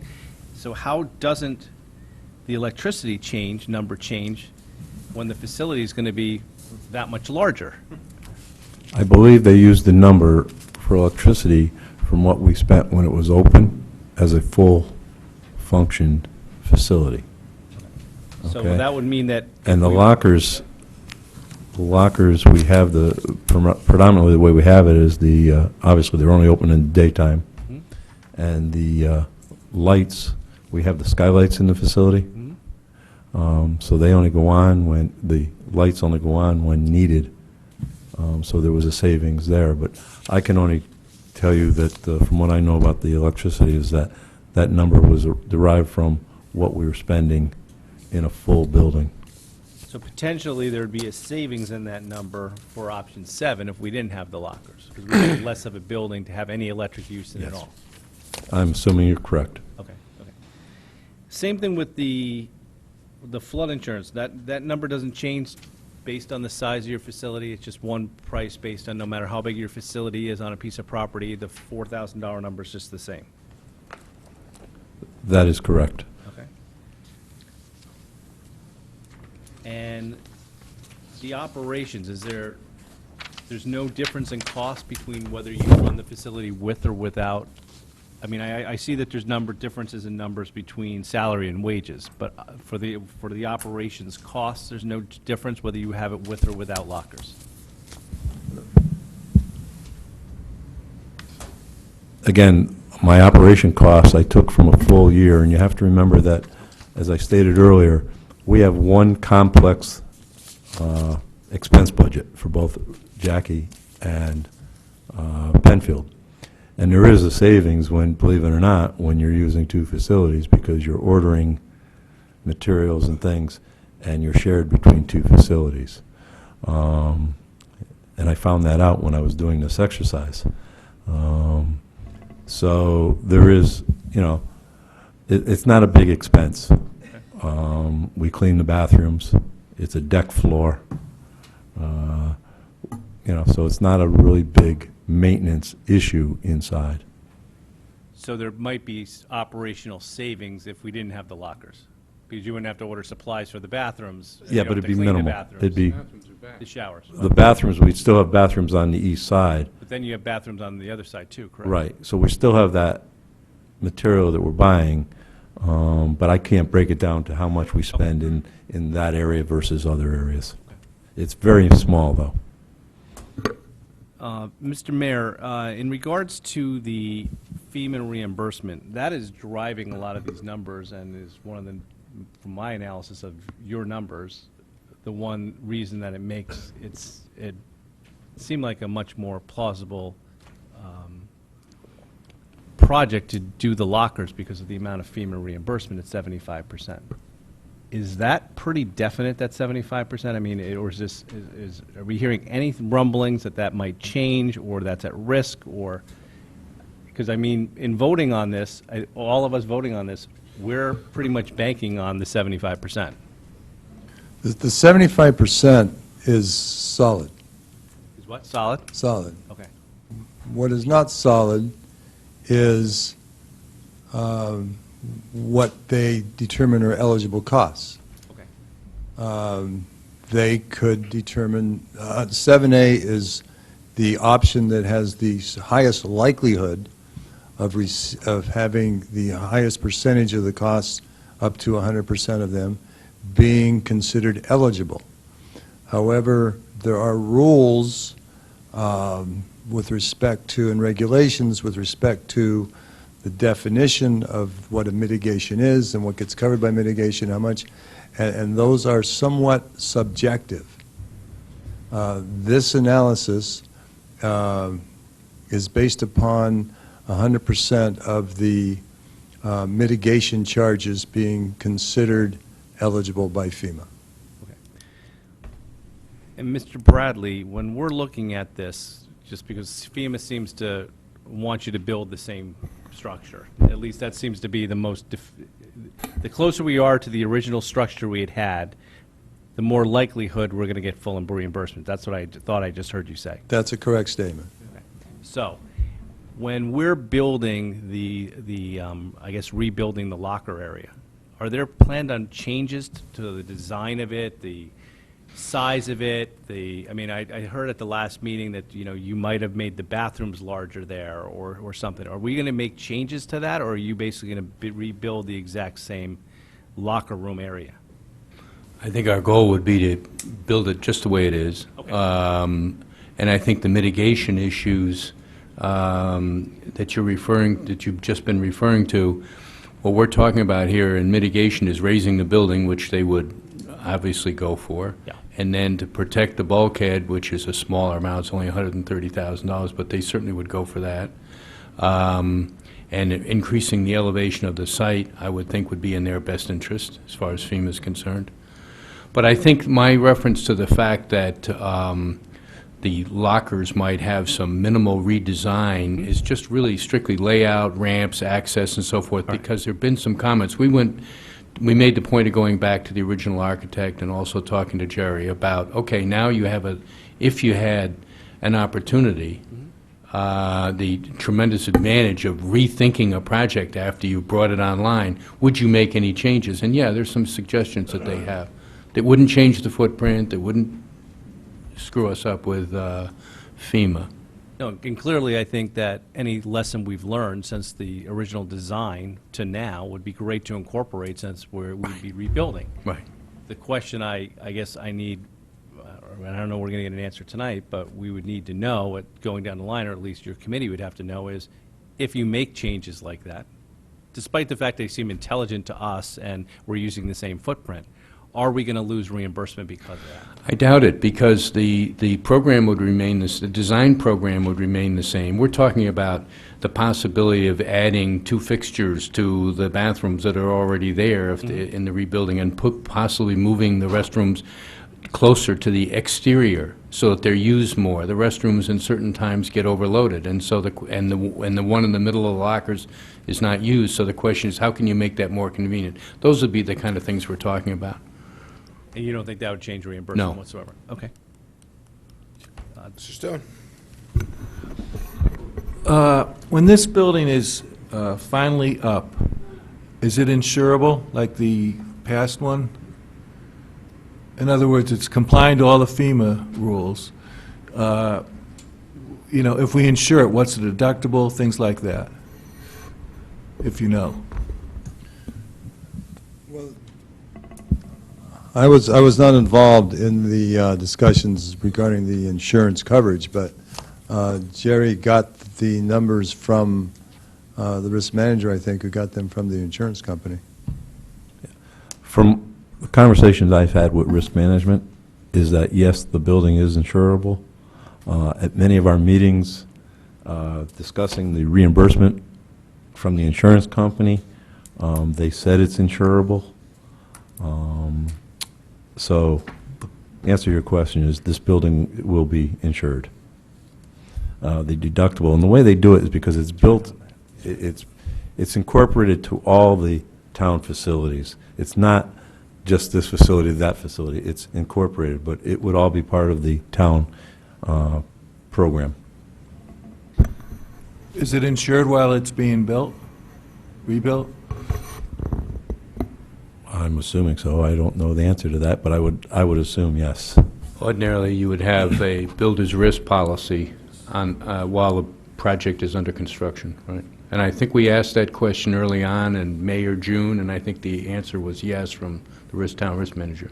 Is it insured as it sits there now? We were told that it is insured as it sits there now, but I don't have it specifically. Mr. Walsh had a follow-up to that. It's interesting what you say, Bob, about the flood insurance, because I would actually imagine that your flood insurance cost should come down. I mean, this is like my own personal house where I have flood insurance, but I'm below the elevation, and I pay almost $3,000 a year. But if I raised my house to the level that FEMA wants it raised to, I'd be paying $800 a month because their risk is a lot less. And I guess the question, I guess that's for our risk management people to look at is, if we build it to their standards and raise it the way you're talking about designing it, I would imagine that our flood insurance costs Should should go actually go down. Right. Because now we are at elevation and built the way they want it to be built. Thank you. Can I, Mr. Brown, you want to go? Please, go right ahead. So when construction starts, who would be responsible that this building gets built to spec and comes in under budget? Are we going to have one company, one person accountable? Or are we going to be able to have people say, if something does go wrong, it's somebody else's fault? I have a lot of confidence in this committee, having worked with them for almost a year. They would provide the oversight, they would meet on a regular basis, and they would hold the construction manager, who's contractually responsible for the questions you're asking, hold them responsible. We would propose, and we have already proposed to the construction manager, that this project be on a based on a guaranteed maximum price contract, that it would be bid competitively. All the trade contractors, all the trade contracts under the umbrella of construction management would be bid competitively.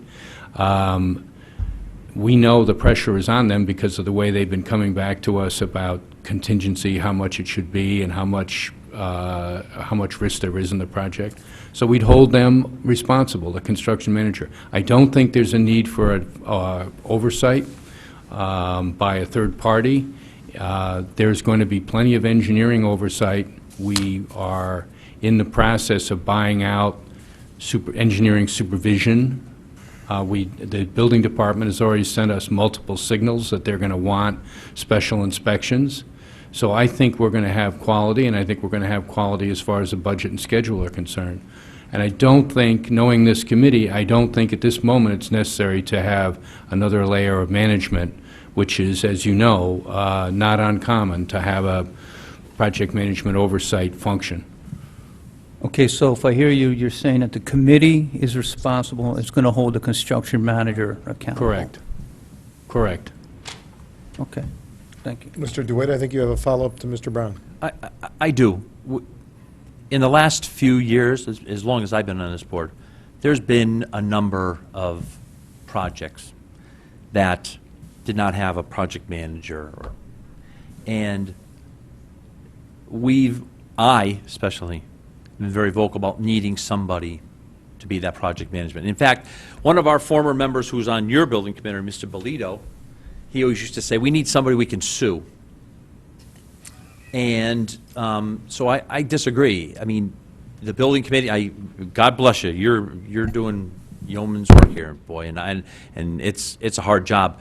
But I think we do need somebody we can sue if something goes wrong here. Some kind of project management oversight. And yes, I know, there'll be another line item there that says project manager, some number, right? But we've lived through too many projects, Burr, Sherman, all these things where we were disappointed, to say the least, at the end of the project. I'd be more than happy to address it with the committee. I just look at it as a small, the risk in this project, frankly, is in the construction methodology and the way, the approach to the repairs and the subdivision of the trade contractors. The risk is in moving the building, the risk is in driving the piles, the risk is in straightening the building out, and there's some cost risk in how much damage there is to the infrastructure in the building, the mechanical, electrical, plumbing. But you certainly could retain what used to be clerk of the works, which is now project management oversight, an individual to report directly to the committee. I would urge that when it comes to suing somebody, you look directly at the construction manager and make sure that that's where the risk is firmly established, because the construction oversight person is generally an LLC, and Sure. you're not going to get him or her, but you certainly could go after the construction management firm. We picked a good one, and I'm confident that they'll do their job. But the oversight, especially for the committee between meetings, when decisions have to be made or oversight has to take place, not uncommon. It is a small project. It's not a $25 million school project. It's going to be a $4 or $6 million repair. But it's complicated.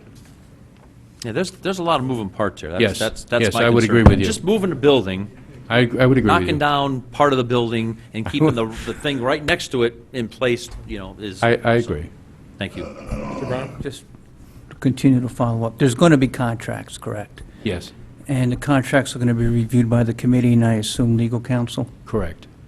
Our legal Absolutely. counsel. Absolutely. I'm hoping that we will be able to establish a GMP, guaranteed maximum price, and the paperwork or the detail that goes with it, and do a good job at it and get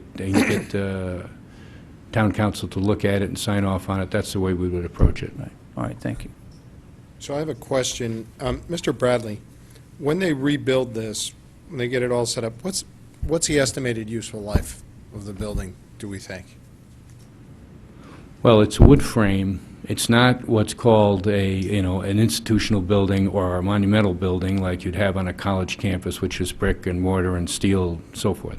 And it also faces a high-risk exposure, no question about it. But you could look at the building that it replaced, which was there for 100 years, and say that you're going to get 40, 50 years out of this building if it doesn't get damaged, and it shouldn't if it's up at the FEMA elevation. You wouldn't spend the time, effort, and money in making it a 50 to 100-year building with brick and slate roof and so forth. That building actually, frankly, has to move. And it's much better as a wood frame construction in a beachfront environment than it would be with masonry and steel. The building will be built to whatever the code requirement is in this particular area of the beach, which is 120 miles an hour, whatever it is. The code standards for coastal construction have just gone up and up and up, so the town should be assured of getting a building that will stay there if it's got a good foundation. So here's why I asked that question. Let me do a little, for lack of a better way of putting it, cocktail napkin math. I'm going to refer to the 20-year projection sheet here for a second. Mr. Mayor, you have under option 7A, the one that's being proposed, that essentially the net at the end of 20 years would be $1.8 million to the good. Yes, again, that's assuming that all the money is borrowed, right? There's a That's lot of the net. assumptions in there, I get it. Thank you But I for that. mean, you wouldn't have to, but that money is not being borrowed, so the net prior to that is $4 million. Well, that's because of the insurance proceeds, but this Right, is cost of right. capital. So let's Yes. leave it with the cost of capital, Right. assuming we got to borrow it, right? Right. So the net is about 1.8 million. Now, we could quibble over the assumptions regarding revenue and the assumptions over expense, whether the 2% is accurate, whether you're going to get 2% increases each year on some of these other revenue line items, whatever, right? Over 20 years, hell, I can't forecast for my own company over 24 to 36 months, so 20 years is difficult. So for an example's sake, let's say I take your 1.8 million at face value, right? Then you said option 8, which is the complete demolition. You'd end up at about 1.3 million, which is the 800,000. If you put it in a bank for 20 years, it would grow to 1.3. So that's 1.8 versus 1.3. The 1.8 arguably is riskier than the 1.3 because that's 800,000 plus interest versus the 1.8 has a lot of assumptions built in on revenue and expense plus escalators, correct? Correct. Okay. Now, I would argue, in fact, that in that initial 20-year period, the differential between those two options is much less than that $500,000 spread. And I say that because I don't think you're counting the parking revenue here. You're counting the parking revenue on the cost of rebuilding the building. You're counting that as a revenue stream. And you're counting all of that parking revenue as a revenue stream, not just the incremental. If you were to get rid of that site and just have it be the beach, arguably, which is what it's been the last couple of years, you're still making parking revenue right there, correct? Correct. Okay, so for grins, because we don't know, let's say that parking revenue is $25,000 a year. Is that a fair assumption? It's probably low. No, I believe my number would be about 40,000. Okay, so if we were, say, 40,000 per year over 20 years, it's $800,000 on top of the 1.3. That's 2.1 versus 1.8, and that 2.1 is a lot less risky than the 1.8, correct? Mm-hmm. Yes. That's over the 20 years. So let's say with all those assumptions built in, economically it's a wash for the town at the end of a 20-year period. Whether you rebuild it and you make this money, or whether you bulldoze it and you demolish it and you say, we're just going to have a beach, right? We're basically at the same level. Fair point? Okay, where we're not at the same level, though, is the sunk cost of the $4 million. Because the sunk cost of the $4 million is still there. And we're paying that whether we build or not build, correct? Correct. Okay. Now, if the building's going to last for 40 years, right, arguably, Superstorm Sandy or whatever doesn't hit, okay? Now, I would argue that that $4 million will take the 1.8 or the $2 million, will pay it down. So now you're net $2 million, correct?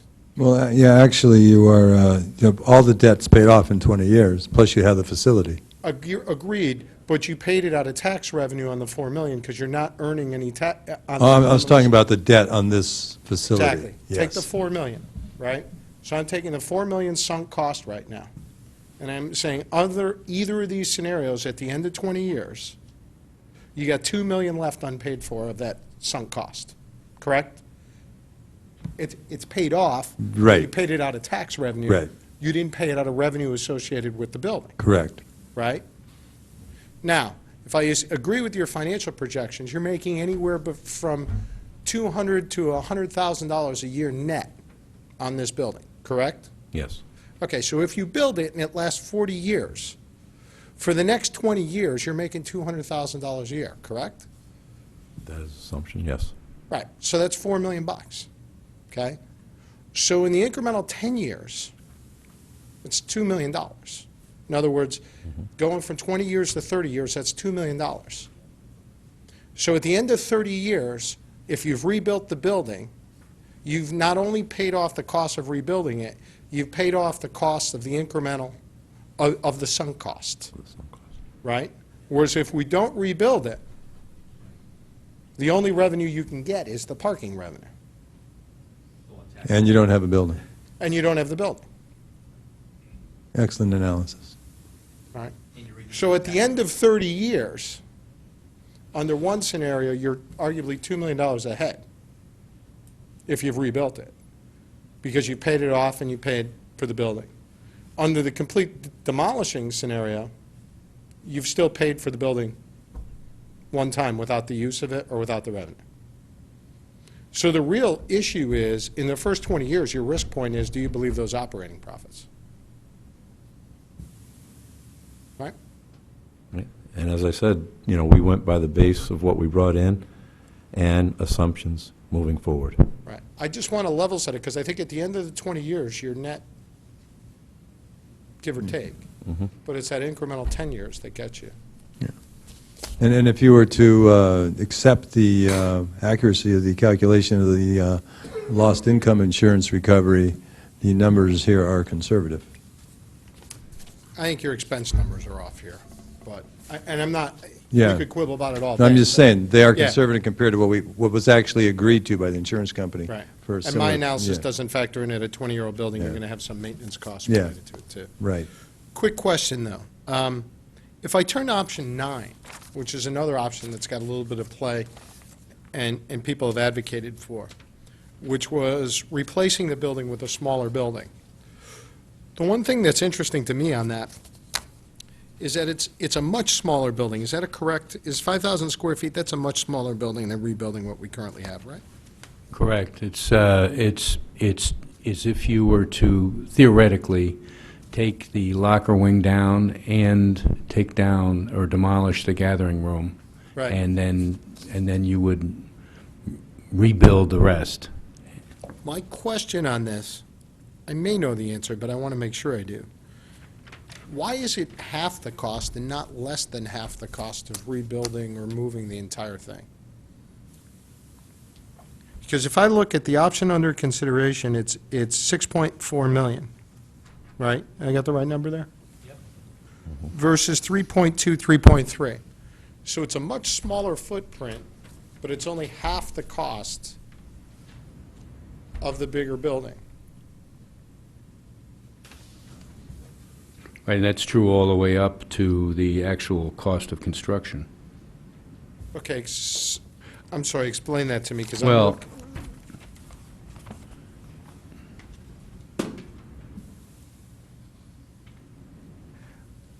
Why is it a much, I guess what I'm trying to get my arms around is yeah, it's a smaller much building, smaller higher bu- cost. Yeah, Yeah. why would that be? I don't have an answer for that, but I think we could certainly look into it, but I don't, it could be, I have the You're answer. demoing it and then rebuilding it. Mrs. Yeah, Alvin but thinks the she has demo- the answer to this, so I'll recognize her if you don't mind. Please, Mrs. Alvin. Well, having my own experience with construction, it's cheaper to build square footage for an open gathering room than it is the square footage you'd be maintaining, because there's more expensive cost in the portion of the building that you'd be maintaining and rebuilding. You have a kitchen there, you have concession stands there. Those items cost more than simple square footage. I don't disagree with you on that, I thank think you. that- But what is the, I mean, what's the differential between the size of the building and the, do you know what I'm saying? So it's 5,000 square foot versus how much is it? The bigger one? well, yeah, I think it's, So it's only 11,000. 13,000. because of the problem that you get into is the decks versus, the deck areas versus the occupied areas, the net versus the gross. So I'd have to look into it, but you raise a good question. From my perspective, just looking at the cost per square foot, it seems to me to be in line. Okay. Last question for me, and thank you. I have one other question. So the cost, one other question I had was, is it not feasible to move the existing locker structure like you're proposing with the rest of the building and then reattach it? It's cheaper to actually build it new. You've said that previously, correct? Correct. Why is that? That came from the two contractors that Shawmut, the construction manager, brought to the site and interviewed, and they basically said that given the condition of the structure, the light wood framing and trusses for the roof system, that it would be cheaper to, rather than to get steel underneath it, excavate underneath the building, get steel underneath it, and move it into the parking lot, it would be cheaper simply to take it down.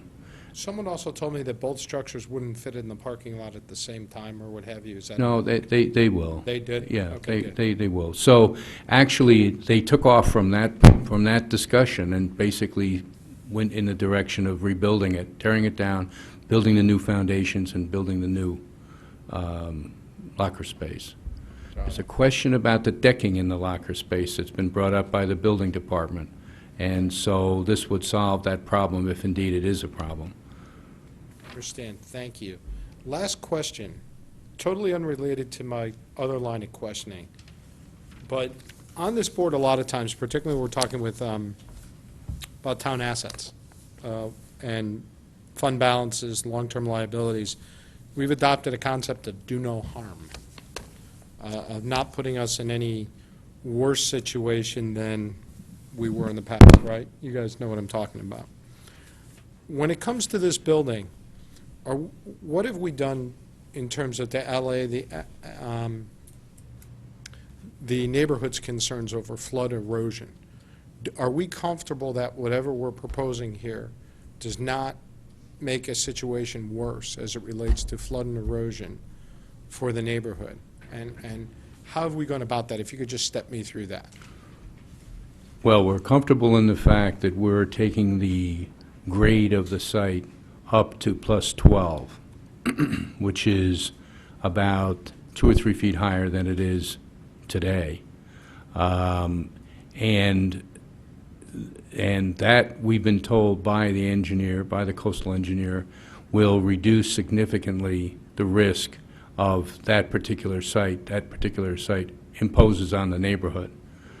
And the idea would be to take that +12 elevation right from Rickards Beach, where we would find +12, along underneath the building and out to the Durrell Wall, which is +12, so that that site, that town site from Rickards Beach over past Durrell, would be at +12. And it's right now not at what's it at now? I could ask Joe Michelangelo here. Surrounding grade at the time, at this particular juncture? There are probably elevations that are, I'd say 9 or 10. Your paperwork says the existing grade is elevation 8. Yeah. Okay. No, that document was presented just to answer this question. And the best reference point to what the grade is now is if the current first floor elevation now is 11. So if you go down by that, you have probably about 2 feet of wooden members below the first floor grade, and you could literally walk underneath there now, scrunch a bit.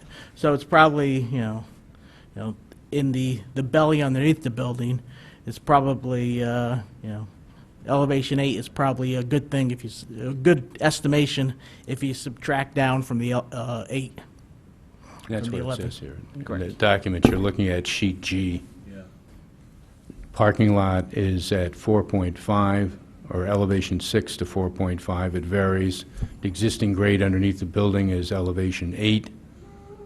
The top of the bulkhead is elevation 12. But to maybe answer the chairman's question, the existing parking lot is about 4.5 to 6 feet, and now it's going to be at 13. So that would, that's really the neighborhood issue, right? If there is a neighborhood issue. The building, the way the building is constructed and the bulkheads are constructed, the bulkhead is constructed, the building will be the barrier, the building and the sand underneath it. And the that'll sand be at underneath it will 12. be +12. It's now +8. Oh, yeah. So we're gaining 4 feet. We've had independent outside experts look at this and give their opinion on the impact of flood and erosion in the neighborhood, and they've said that this is a net positive by doing this? Is that? Yes, I'm asking. yes. But it's not a net positive against a current plan or future plans. I don't know what. What does that mean? I'm sorry, I don't understand. Well, as far as any flood and erosion strategy or strategic plan over the years as to how to mitigate flooding in the neighborhood. This is just one step Element. in the right direction. It's not, there have been proposals that this elevation be plus 15, and that it be plus 15 to act as, you know, that plus 15 would be the best final elevation to protect the neighborhood. But I could ask Joe, because he's the one who's been involved in it more than I have. Yep. Now that, you know, a elevation of 15 would simply, you know, stop some water from entering the Penfield site directly, but it wouldn't stop flooding in the beach neighborhood. So at elevations far below that, at storm surges far below that, we'd get water running through the barrier beach, so to speak, on properties, private properties to the east and west of that, far lower than that. So you could get a scenario where if the sound is at elevation 10, where it's protected at Penfield, and it comes around the flanks at both sides. I'm in no way trying to say that this solves flood and erosion across a broader area. What I want to know is, does it do harm, or does it preclude us from doing something in the future that further helps that neighborhood as it relates to flood and erosion? That's more my concern. I know we're not doing this as a flood and erosion barrier. I just want to know that we don't, you know, to my earlier thing, do no harm.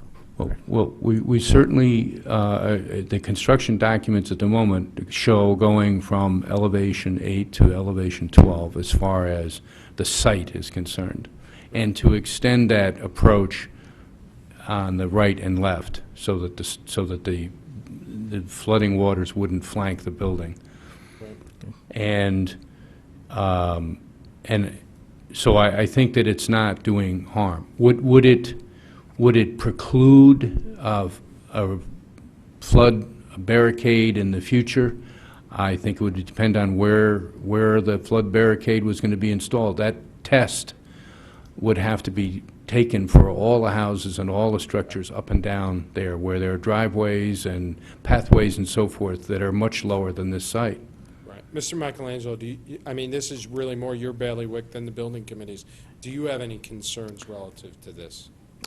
No, I don't, and I do think it could be modified in the future to accommodate a future dike.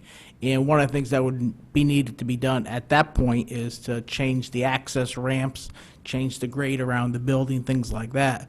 So one of the challenges of doing that at this time is you create excessive ramps and stairs and grade for really no tangible benefit of going, in my opinion, no tangible benefit in going from elevation 12 to 15 at the current status we are now.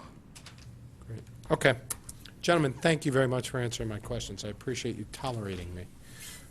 I will turn it over to other board members for questions. Mr. Walsh, we'll go back to you. Just one follow-up on the flood and erosion control. Are we going to, before we build, are we going to be working with our flood and erosion control board to come, who's, I guess, developing some type of master plan to make sure this building gets compliant with it? Joe? Joe, you left too early.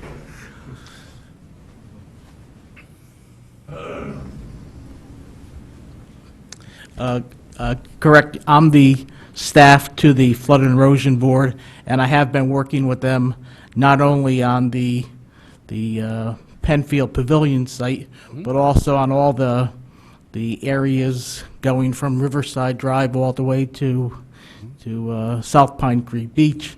And as you know, the chairman of the Flood and Erosion Board is in total agreement with that statement I made about the benefits of being at elevation 12 to 15. So that's my opinion, but once again, I know that the Flood and Erosion Board has fully supported the going to elevation 15 at the pavilion site itself. But once again, I don't see, tangible benefits at this time, and it could be incorporated in the future barrier, but I don't think it's, good to incorporate into this design right now. Okay. Mr. Mayor, some of the numbers rely on this CDBG funding of $500,000, or at least the numbers rely on it when you come to the old. Is there any question about getting those funds? No, those funds are pretty solid. It's all, they require that that any facility that is built be built in conformity with FEMA standards. So if you build it within FEMA standards, is this $500,000 based on the size of the structure, or is this any structure that you build? Any structure built in FEMA standards. FEMA standards, you get $500,000, a municipality gets $500,000. And is any of those funds, CDBG funds, been going down with the economy? I mean, is this all state money or some of that federal money as well? I think it's federal money through the state, but Correct. It's the HUD. HUD is the federal agency that distributes it to the Department of Housing, the state agency, and then it comes to the town. But it is a $500,000 grant specifically for the work at Penfield Pavilion with this project. It isn't a block grant or a generic grant.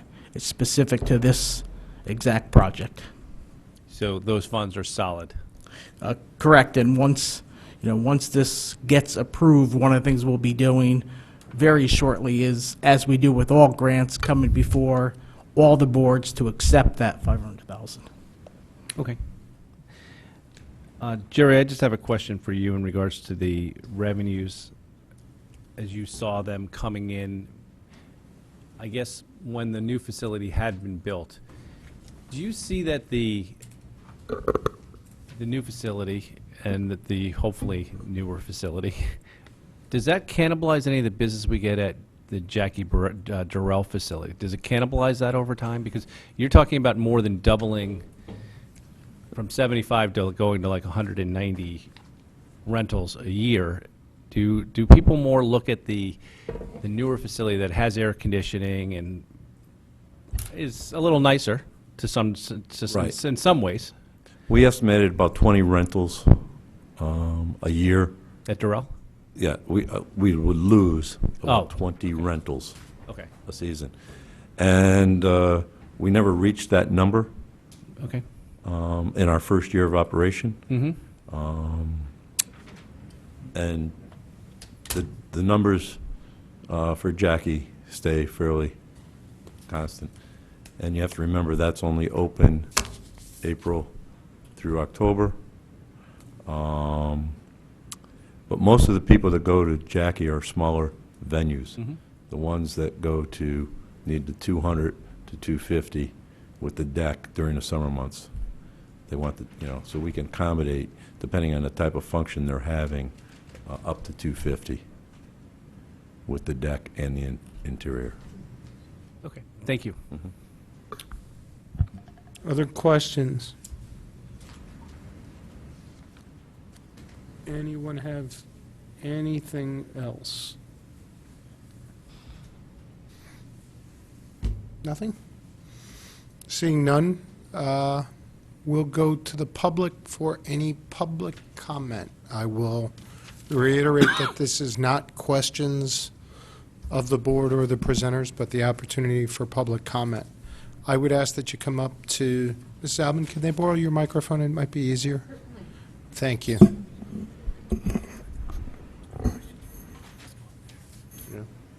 No, I want to keep it, I guess we come back to the board. Seeing no public comment? Oh, please. Takes me a minute to get up, sorry. No problem. Me too, so I can appreciate that. Jan Reber, Belmont Street. Just like to make a few comments. Number one, your question earlier about the 5,000 square feet. In reality, that's 2,500 square foot building and 2,500 square feet of deck. It makes that per square foot number far more problematic. They're only talking about in option 9 building 2,500 square feet of a building. Really is a very problematic, I think vastly inflated estimate for option 9. Secondly, and I think very importantly, you really need to look at the issue of eligibility. I'm afraid that our CFO has somewhat glossed over that issue. FEMA is required to reimburse by statute 75% of the cost it deems eligible. There's no assurance of what it deems eligible. And in this case, there's some problematic issues. moving the building into the parking lot to repair it, which I think is going to cost over $600,000, FEMA may say, hey, repair it in place. We won't reimburse you for that $600,000. We're nearing the end of the FEMA funding cycle. Most people have already gotten their FEMA funding. I think they're going to be tougher and tougher here. There's absolutely no assurance of how much FEMA is going to give you, and I really think it's highly unlikely you're going to get 75% of the full amount of your net cost. And I think FEMA is waiting. Question came up last time, are we waiting for data from FEMA, or is FEMA waiting for data from us? Looking at the FEMA emails, which I've done, FEMA is waiting for data from us. We have not given them everything they're looking for. We really are premature in making any estimate of what our eligibility will be from FEMA. Your flood and erosion control questions, the chairman of the Flood and Erosion Control Board is here. It's hard for me to understand how you would take a board like yourself that has not endorsed this option and not explore with them why they haven't. I think it's very important for you to do so. The chairman's here. I think you really need to do that. I think that's all I've got. Thank you, sir. Any other questions, or rather, sorry, comments from the public? Yes.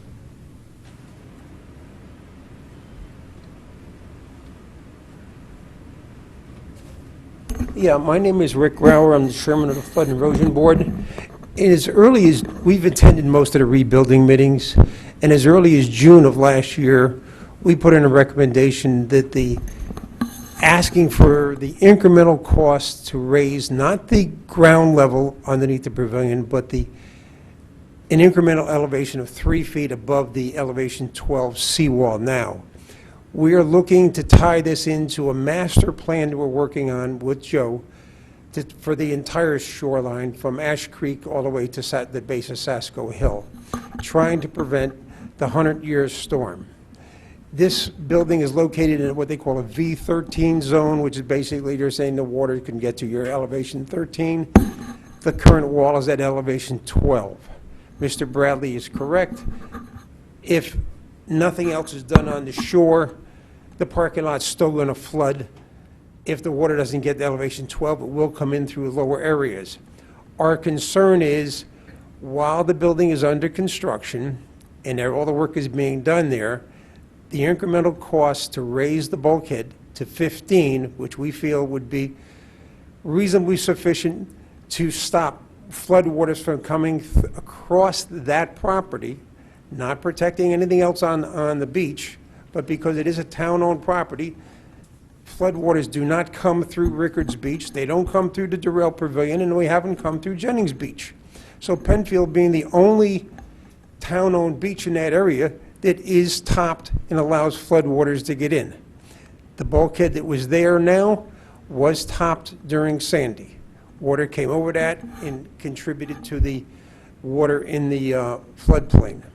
The board has sent a letter to the Board of Selectmen asking the Board of Selectmen to ask the committee, because we have asked the committee and because it wasn't in their original charge, to improve flood protection there, but not to lessen the flood protection, which I commend them. They haven't done anything to lessen it. In raising the elevation under the building to elevation 12 to the height of the bulkhead will incrementally help, because when it gets topped, instead of just going into a hollow, it will come into a more level ground and slow the velocity of the water and the possible erosion under the building.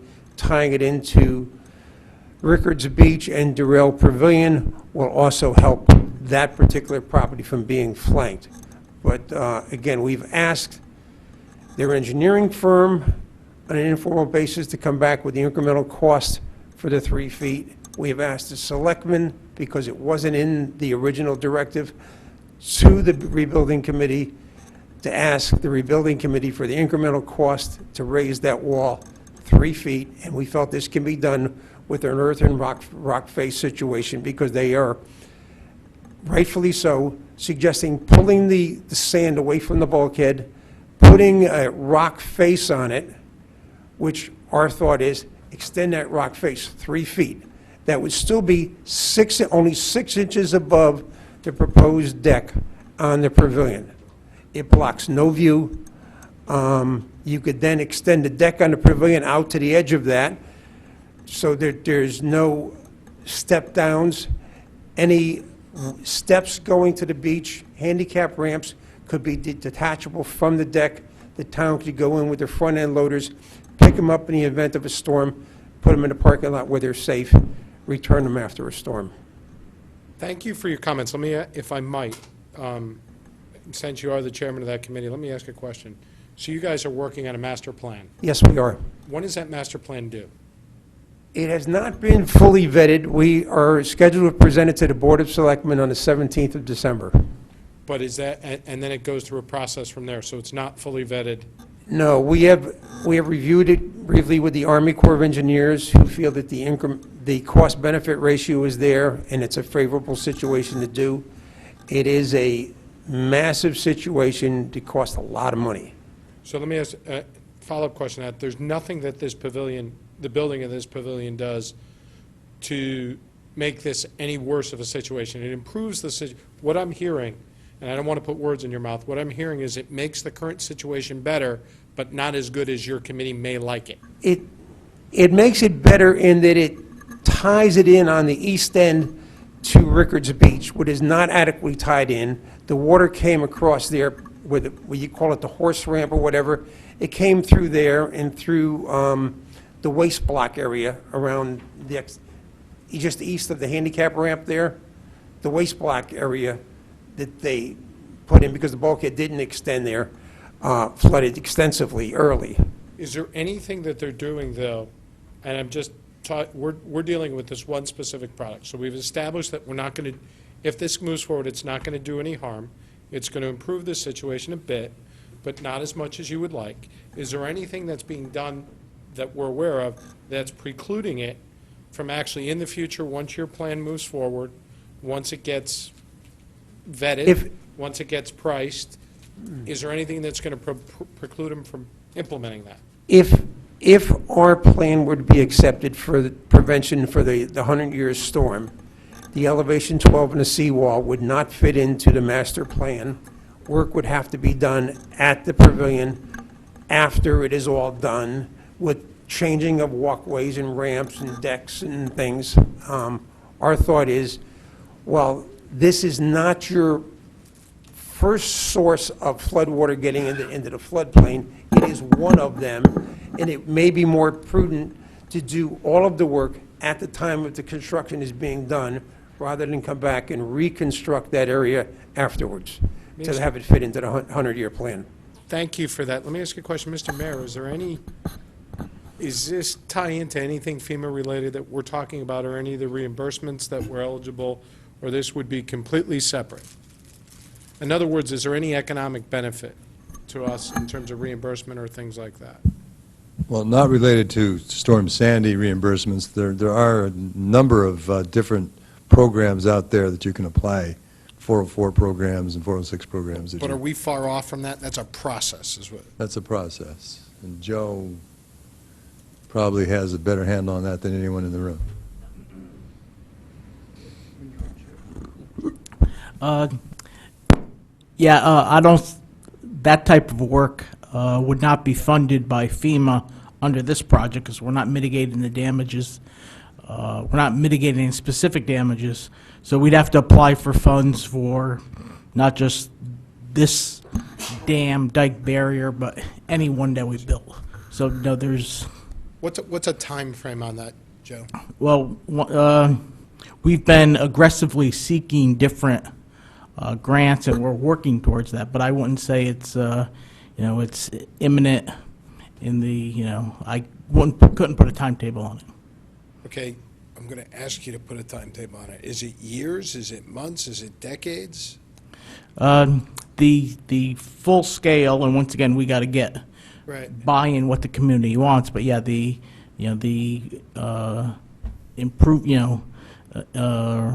mitigating the flood risks in the beach area is multi-years out. So it's whether it's 3 years or 5 years, I'd say that's the quickest these type projects get done. It's a massive type project.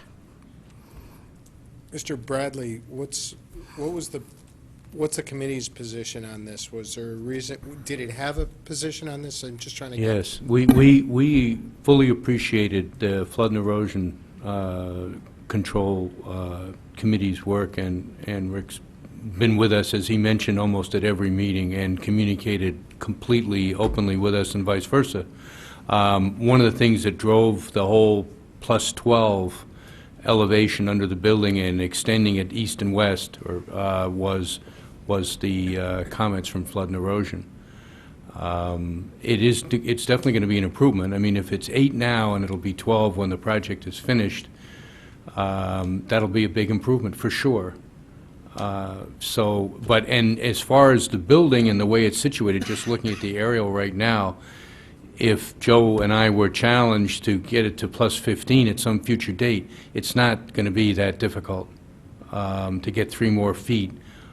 One of the problems is that FEMA requires that water run underneath the building, and so you can't just stuff the sand up or jam sand underneath the building and make the building part of the flood and erosion control structure.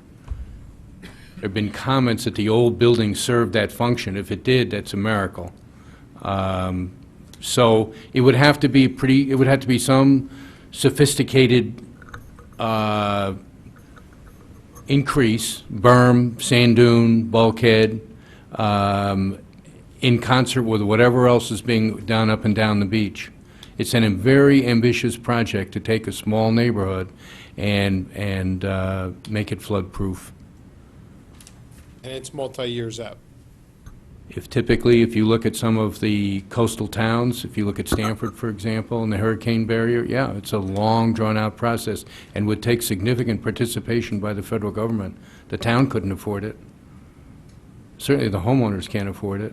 And we're doing nothing here that would preclude that, should that come in a future date to get this done. No, as a matter of fact, I think you're getting a start on trying to get if you could, and you could go down the beach and start working on plus 12, that would reduce the risk significantly.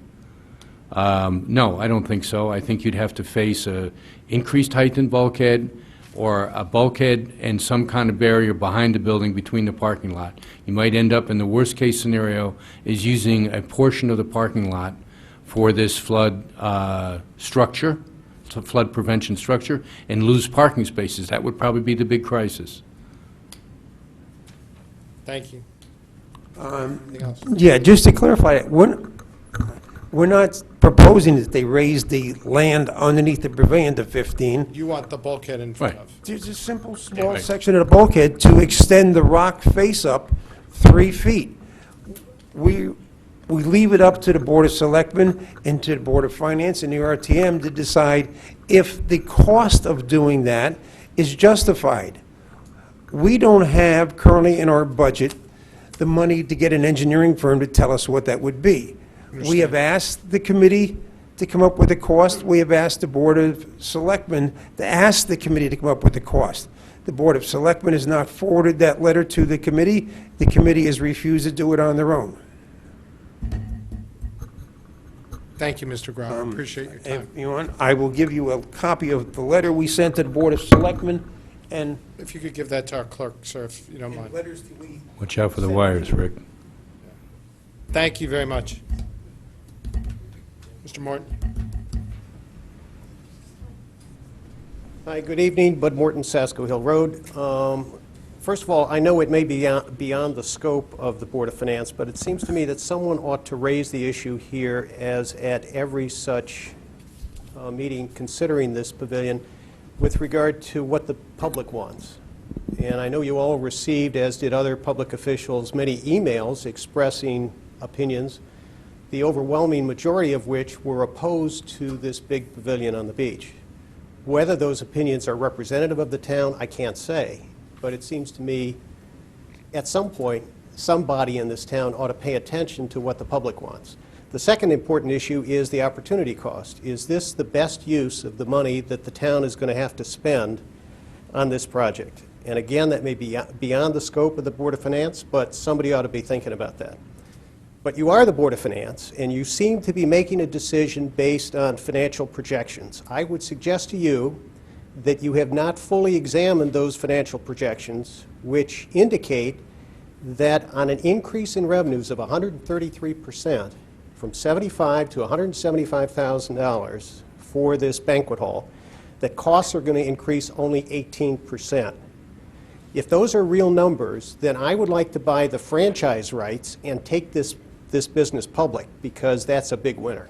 The reality is that you're missing a whole bunch of costs that are not included here, and you're not allowing for what will be the natural increase in those costs when the activities in this pavilion increase to that extent.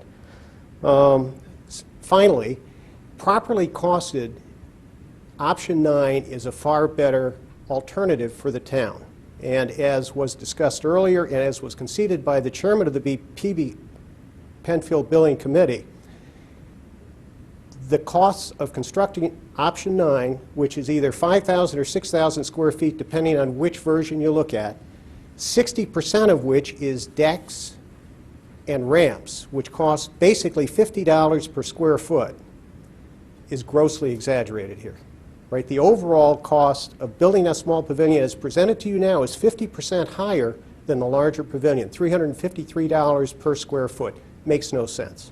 When they dig down and look at those numbers, they're going to come up with a much lower number. That's it. Thank you. Thank you. Any other questions or comments?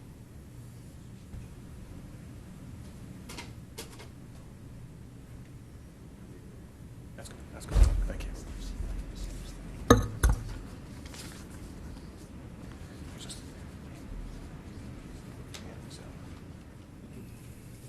Why don't you, let's go through our clerk, please.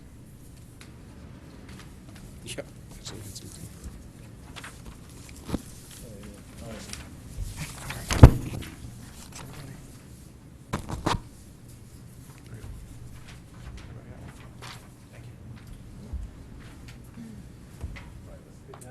Everybody? Yeah. Thank you, Mr. Chairman. Ian Bass, Lally Boulevard. For purposes of full disclosure, I am also a member of the Penfield Building Committee.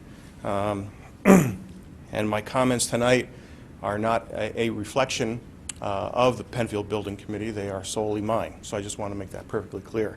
Jim has the skyhook to pull me off when he's ready. So before I get started, This isn't going to be... it's going to be quick. It just, Okay. I'm not using, it was, I just wanted to, I brought this up for illustrative purposes. 800 pages. Yeah. That's, yeah. Mine will be one of the quickest ones, actually. So, right. So just to put things in perspective, I just wanted to let you know that the single most consistent factor in all of the proceedings involving the Penfield Building Committee have been, and the financing of the Penfield Pavilion, the most consistent factor has been the financial inconsistencies, many of which you saw a month ago, many of the same and new ones you saw again tonight. So I applaud you for picking those out. The only reason I brought the binder up is because one of the items in here was discussed, and to the credit of you, Mr. Chairman, you asked, well, what the size is of the pavilions and you know, various options, 7, 7A relative to 9, and the cost. And the gentleman who spoke before me brought up the same point. So here, right out of the playbook from the Penfield Building Committee, option 7A, which would be to rebuild the pavilion as is, but higher, is 27,567 feet. Option 7, which was the last option that the Penfield Building Committee had proposed to you, is 14,000 square feet. Yes. So to think that a 5,000 square foot building, which majority of which is decking, would cost anywhere near the cost that has been presented to you tonight, I think is just false. So this is the Board of Finance. Let's do some math, shall we? The sheet that you have in front of you, for simplicity's sake, I typed it as opposed to using the napkin presentation. You've got 3 columns. On the top, $4,558,000. That's the option 7. Next to it, $6 million. That's the approximate number for option 7A, and $2,660,000, which is the approximate option cost for number 9. I will start by telling you that the most recent cost for option number 9 that you have went up to $2,863,000, but there again, we have something that was grossly inflated and thrown in at the last minute. Gentleman who spoke earlier was at a Penfield Building Committee meeting about a month and a half ago, and I thought very astutely asked the question, why is it that every time you come back with new numbers, you try and make option 7 look less expensive and option 9 look more expensive? So I used the $2.6 million. On all three scenarios, if you subtract the $1,750,000, which is the insurance proceeds, and then again subtract the $500,000, which is the block grant money we're getting from the state of Connecticut, you're left with costs of $2.3 million for option 7, $3.7 million for option 7A, and $410,000 for option 9. I would say to you as financial professionals that everything that you have heard tonight about the money that we would hope to get from FEMA is just that. It's a hope. And as financial professionals, I'm sure you understand that part of your role in being fiscally responsible is to try and make prudent decisions based on fact. We all understand there's a certain degree of hoping. We all understand that there's a certain degree of projections. But to say that it is a fact would be misleading and grossly inaccurate. So if I were in your shoes, I would be looking at these three numbers, $2.3 million, $3.75 million, and $410,000, and I would say, if I've got to make a decision, I've got to make it based on these numbers. If, in fact, we do get FEMA reimbursements, woohoo, that's great, because it just further reduces, keeps reducing, it just further reduces the number that it will cost the town on a net basis, but we can't put money in the bank that we don't have, and the FEMA money is not 100% or even 80% or 75% guaranteed. In fact, I have had personally 2 conversations with people from FEMA, one of whom gave information that stated that it was her understanding that anything within the existing footprint would qualify. So it had nothing to do with whether it was a modification or not. Anyone who's dealt with FEMA knows you talk to 10 different people at FEMA, you can get 10 different answers. So, any way you look at it, this is going to become a $10 million pavilion. If you do that, the revenues that you generate from this $10 million pavilion, regardless of who pays the $10 million, will not pay for itself in anyone's lifetime in this room. Revenue projections. I'm done. Okay, revenue projections. You hit the nail on the head. 20 years. Really? I don't know any business that does revenue projections 20 years out. The town of Fairfield, and I've got the budget right here, does not do revenue projections 20 years out. We don't do anything that has that length to it. I didn't hear anything mentioned about projections for hurricanes 20 years out or hurricane damage. The parking revenues, you hit the nail on the head. I won't go over that again. The line item for beach, you hit that on the head. You want to raise the revenues. Your sticker revenue is $672,000 on a 3-year average. It doesn't take much of an increase to more than cover the expenses, or I'm sorry, the revenues that you would get if you would increase that slightly rather than banquet. So to conclude, you have a decision to make tonight, and it's a very simple one. You either vote for the funding of option 7A or you vote against it. I'm hoping that this board, more than any other, can hopefully see through the smoke and mirrors that have been presented, and I ask you to vote no today for the option 7A that's been presented to you, and prove to the taxpayers of this great town that we can indeed be fiscally responsible. Thank you. Any other members of the public? All right, seeing none, I'll come back to the board. Questions, comments from the board? Anybody have anything they'd like to say? Mr. Mayor, we had 2 speakers speak about FEMA and their concerns with FEMA. I'd just like you to be able to take the opportunity, because it is fair to say that we are, in some way, shape, or form, relying on your numbers, whatever we vote tonight. And you've had to learn a lot about FEMA that I'm sure more than you ever wanted to know in the last 2 years. So why don't you kind of step us through your thoughts as our paid professional on this? Yeah, I think, and Jan made the comment that we glossed over the mitigation issue, and I don't think I have. I think very clearly, you know, there are certain regulations that FEMA follows, and there's some subjectivity, as Ian pointed out. You talk to 20 FEMA people, sometimes you get 20 different answers. There's some subjectivity there. But if the mitigation in the project qualifies for, as an eligible, would qualify as an eligible reimbursable expense if it clearly mitigated the same damage that happened during the storm to happen again. Okay? So there's a question, well, the storm did not flood the building, so do you really need to elevate it? But in discussions with Mr. Michelangelo, he pointed out, but yet you do need to elevate it because, and I'll let him tell you why, the waters did reach a certain level of the underside of the building. Joe, it's your turn to step in here for a little bit. Yes, one of the reasons, well, the reason why I have to elevate is because of the new FEMA Flood Zone 13 V that was adopted. And I think if I could sort of read into Bob's question, a lot of the mitigation we're doing, so the mitigation, we're repairing all the foundations. Not all the foundations got damaged. So we're mitigating items that did not get damaged. You know, we're not leaving all the spread footings, even though only 30% or 33% of the spread footings got damaged. We're doing additional mitigation. We're mitigating 100% of them.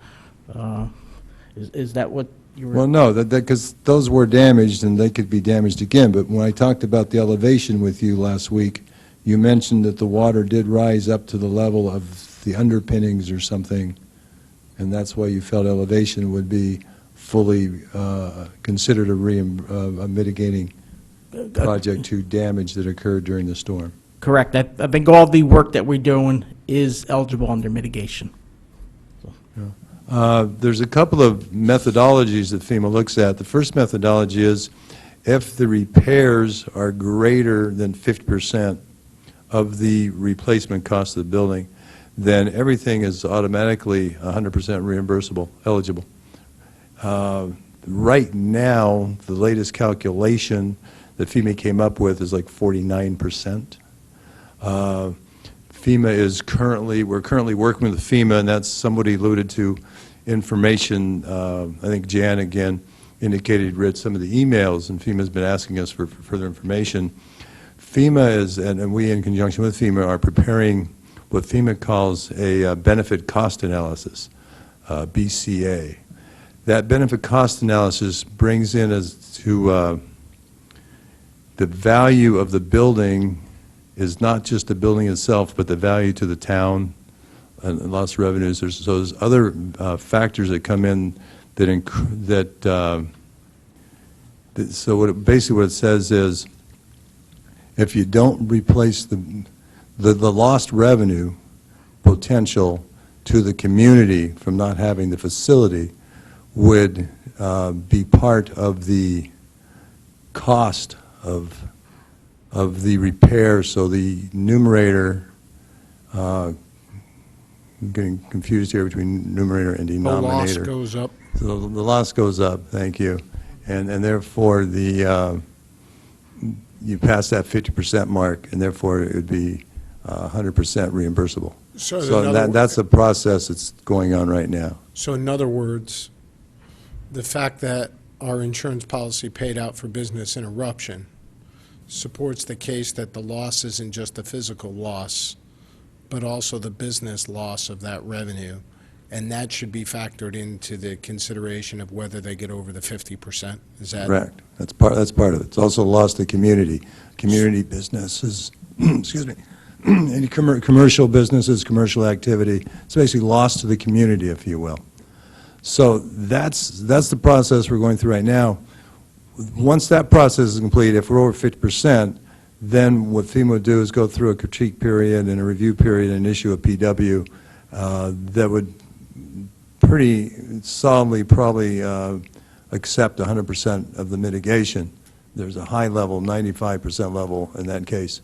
If they don't come up with 50% as a number, there's still, then they look at the actual damage, and there's an automatic 15%. I mean, you're clean if your mitigation is 15% of the cost of reimbursement. They rarely go over 100% unless you pass that 50% rule that I discussed earlier.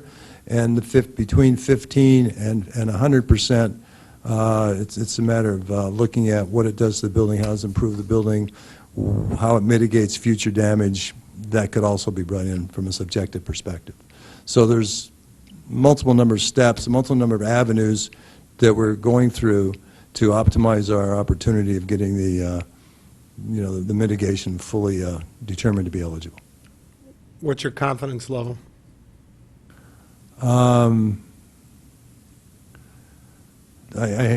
never worked with FEMA, but in discussing everything with Mr. Bradley, Mr. Michelangelo, and the consultants that we're working with, I wouldn't want to put a percentage on it, but I think it's high.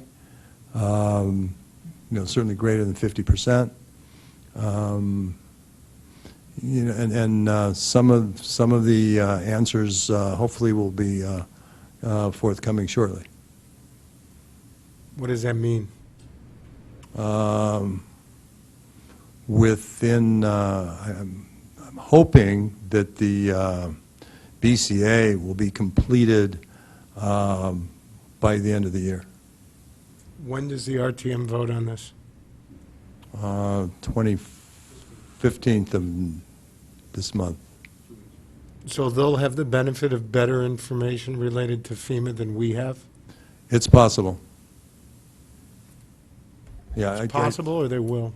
I know, like I'm saying, it's, I spoke with Bruce Smith today. I read the status of that, and, he's hopeful, but, and FEMA has accelerated their response rate ever since Mr. Tetreault called in the congressional delegation to help us work with them.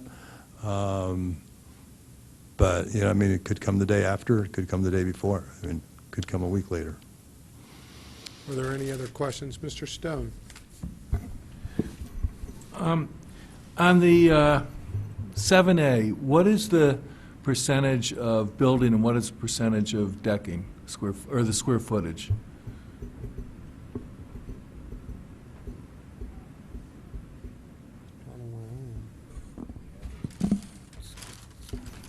Take me a few minutes to look it up if I have the information with me. Okay, while you're doing that, is the construction cost based on prevailing rates? Yes. So we're forced to bid it to companies that pay prevailing rates, in other words? Correct. All right. Do we know what it would cost if it wasn't prevailing rates? The rule of thumb that's used in the industry is that about 20% on labor. Be 20% less? If it wasn't a prevailing rate. But that's just casual political discussion that's gone on for a number of years as to what the premium is, if you want to call it that. And we're forced to do that because of state law? Right, right. Okay. And I would say that the decking is 20% of the project, but I don't have the drawings with me or the engineer here. Now, obviously you've been studying this for months, and you came up with 7A, and then, we're here, and we get a thing on option 9 of 410,000, so I assume you got that same information, or something close to it, right?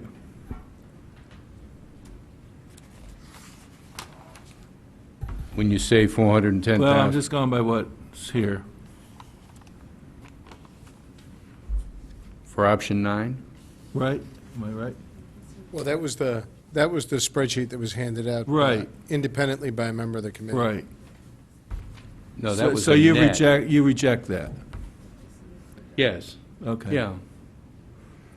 I think that the problem here is one of scale when it comes to the size of the foundation, the grade beams, and the construction itself. Is it a 50% difference? You'd have to look at every one of the numbers. But we certainly can do that. But I don't, I mean, if option 9 goes down, If option 7A goes down, well, we're voting on that. yeah. I think 7A has got the better numbers Yeah. as far as reliability is concerned. Okay. Mr. Brown? Mr. Bradley, what's the lead time to build the pavilion? Once it starts, you break ground, here we go. How long is it going to take? We're being told by the construction manager that it's a 7 to 8 month period of construction. And before that, there's probably 5 or 6 weeks of design, because we haven't done anything, we haven't spent any money or gone any direction on design, beyond design development for option 7. So as of tonight, we're into September. You are into September. Okay. A major portion of the work should be done as far as disruption, beach access, and so forth. I think that's doable if we get started quickly enough, so that you don't have a big mess of moving buildings in the middle of summer. Right. But 2015 is, the summer of 2015 has passed us by. Correct. Okay. So, Mr. Mayor, when will you know about FEMA? I mean, by January?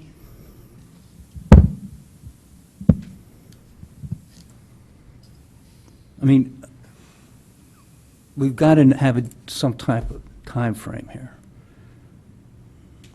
Or at least I do, in my opinion. Yeah, I mean, I obviously can't make a commitment for FEMA. I can only, it is Bill Riley and Bruce Smith who are communicating with FEMA directly. I have conversations with them upon occasion, but most of my interaction is through Mr. Riley and Mr. Smith. And I know there's an exchange of emails and information going between us and FEMA. And it's we're looking at, if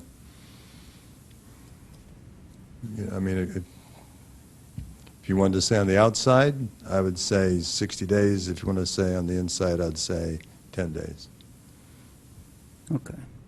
So, Maybe 30 days on the outside, actually. 30 days on the outside? Yeah, for the BCA.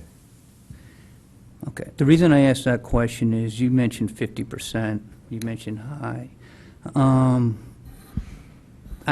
I thought you'd say 90%. I mean, I thought the percent would be a lot higher than 50%. Well, I said at least 50. I mean, it's, I think. Yeah, but that's 50/50. You're asking, That's a you're flip asking of a about the coin. timeline. I mean, basically, which is a different question as to what percentage of this would be reimbursable. Given, I think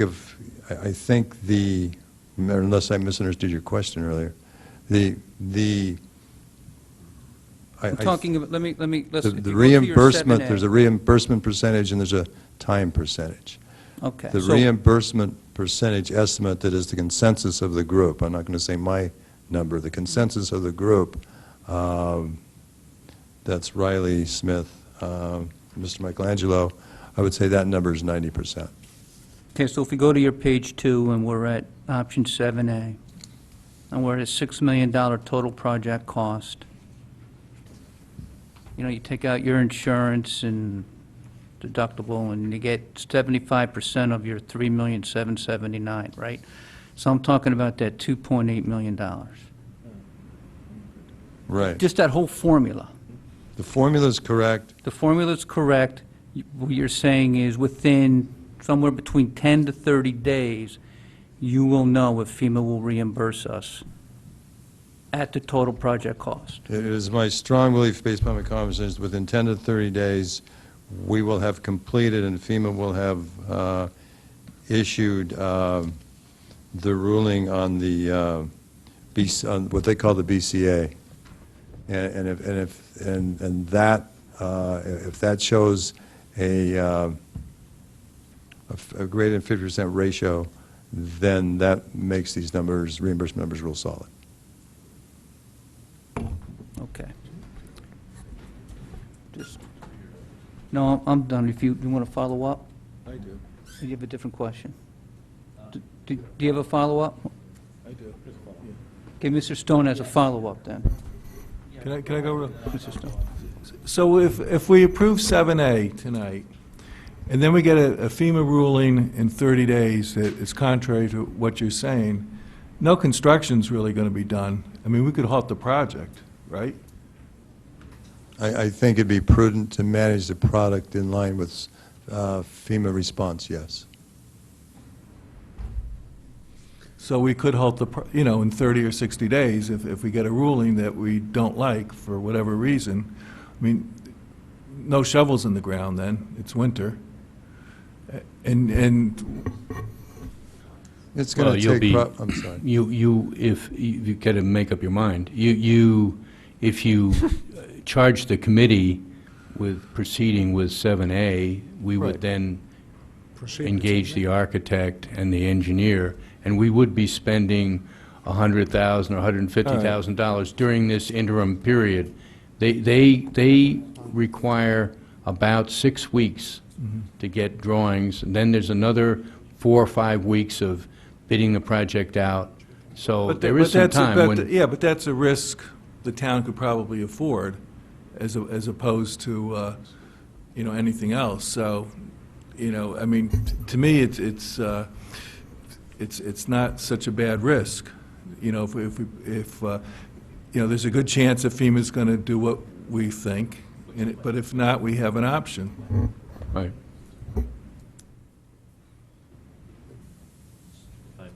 Let's go to Mr. DeWitt. He had his hand up, then I'm going to use So, Mr. Mayor, I know you don't have a crystal ball, but it seems to me there's 0% chance that FEMA's going to say, I'm not going to reimburse you anything. Is That's that fair? correct. That's correct. So, for all due respect, these numbers, oh, he left. Oh, no, there he is. These numbers will never come true. There'll be some level, right? And I think about other votes that we have based on limited amounts of data. We sit here every year, talk to the Board of Ed, and every year the lady sits here and says, oh, we don't know what the grants are going to be. They might come in $3, $4, $5 million, and we vote them forward. So I'm all for, listen, the last time we met about this, there was no way I was voting. I was 100% behind not voting. Tonight, I'm behind voting the issue forward, frankly, because if it's 50%, if it's 65%, it's proportional, right? I still can't get past the fact that we're $4 million debt, right? In the hole. And I don't want a hole in the ground for $4 million. And I don't know what number I'd have to get to be able to write off that $4 million to go to a $400,000 option. But I'm for voting it forward with the data we have tonight, frankly. Thank you, Mr. DeWitt. I'll go to Mr. Walsh. Thank you. You had your hand up, didn't you? I'm a little concerned about going forward with data and then finding out numbers have changed in 30 days and spending and having Mr. Bradley and his committee start spending $100,000 or $200,000 on costs. I mean, I think the more prudent thing to do at that point in time is if we're that unclear about what the reimbursement is, and I don't feel great about you telling me it's 50-50, Bob, basically. No, that was an answer to the timeline. That wasn't an answer. I think I told you that the consensus on the fact that these would, when I say the consensus, I'm talking about, Mr. Riley, Mr. Michelangelo, Mr. Bradley, not so much Mr. Bradley has been involved in those conversations, but Mr. Michael, Mr. Riley, Mr. Smith, that the reimbursement likelihood. Can you tell me, I don't even know who these people you're talking about is. Who's Mr. Riley? Riley Mr. Smith, is senior manager at Witt O'Brien. Witt O'Brien, they're a national firm. Yep. And that's So the staffed firm that with we hired to significant- maximize our reimbursement on Right. FEMA stuff? Correct. Okay. And a national firm, a lot of experience, a lot of Katrina work, a lot of work in Dallas. I mean, they're very large, very well staffed, a lot of FEMA experience. And so basically, so we have discussions, okay, why is this mitigatable? What is it doing? And basically, there's a strong sense that the reimbursement, that the mitigation in this project but again, it hasn't been vetted, that the mitigation in this project would likely pass, there'd be a 90% chance it would all be approved. The timeline, when I said 50/50, what I thought I was answering was what the timeline when we're going to get the response. So you're at 90%. That's the consensus of the group. And if the other 10% is, how much would it go down from 75? What we have not, what has not been done is a breakout of the costs of what is repair and replace and what is mitigation. So I would need to know that number before I could, apply And how long would it some. take you to get that answer? I'd have to work with the building committee. I'm sure we could work through that in a matter of a couple of weeks, week. Okay, let me ask you, if we put this off for 30 days, are we going to have more information in 30 days than we're going to have right now here today? I think there is a likelihood. That we'd have more More usable information? Yeah, again, can't guarantee, but there's a likelihood. Okay. And I want to be very clear. If we delay it by 30 days, we are not going to be setting this project back from opening this coming season, correct? For this upcoming season in 2015, because that's already blown, correct? There's no possible way we can open this in, so, and will that damage you from opening it in 2016? No. I mean, the construction manager has been consistent, and even I have a couple of schedules here that they've done recently, consistent about 7 to 8 months, depending on the option, but let's just call it 8 months. And we have 6 weeks of design, no matter what the option is. 6 weeks is an optimistic. That's building on option 7, adding the lockers to option 7 or 7A. 7 or 7A, you've got 6 weeks of design. You probably have 4 to 5 weeks, 3 or 4 weeks of them developing a guaranteed maximum price, signed off by the town, contract that you were referring to earlier, or someone was referring to earlier, then buying the project out. So there's another 6 or 7 weeks. So there's 12 weeks before you actually are starting to make commitments and buying out the project. And so then you've got to put 6 or 11 7 months. months on that, yeah. Yeah. So even if we had approved this last month, you weren't getting 2015? No. No, you were not. And we had said that in our previous presentations.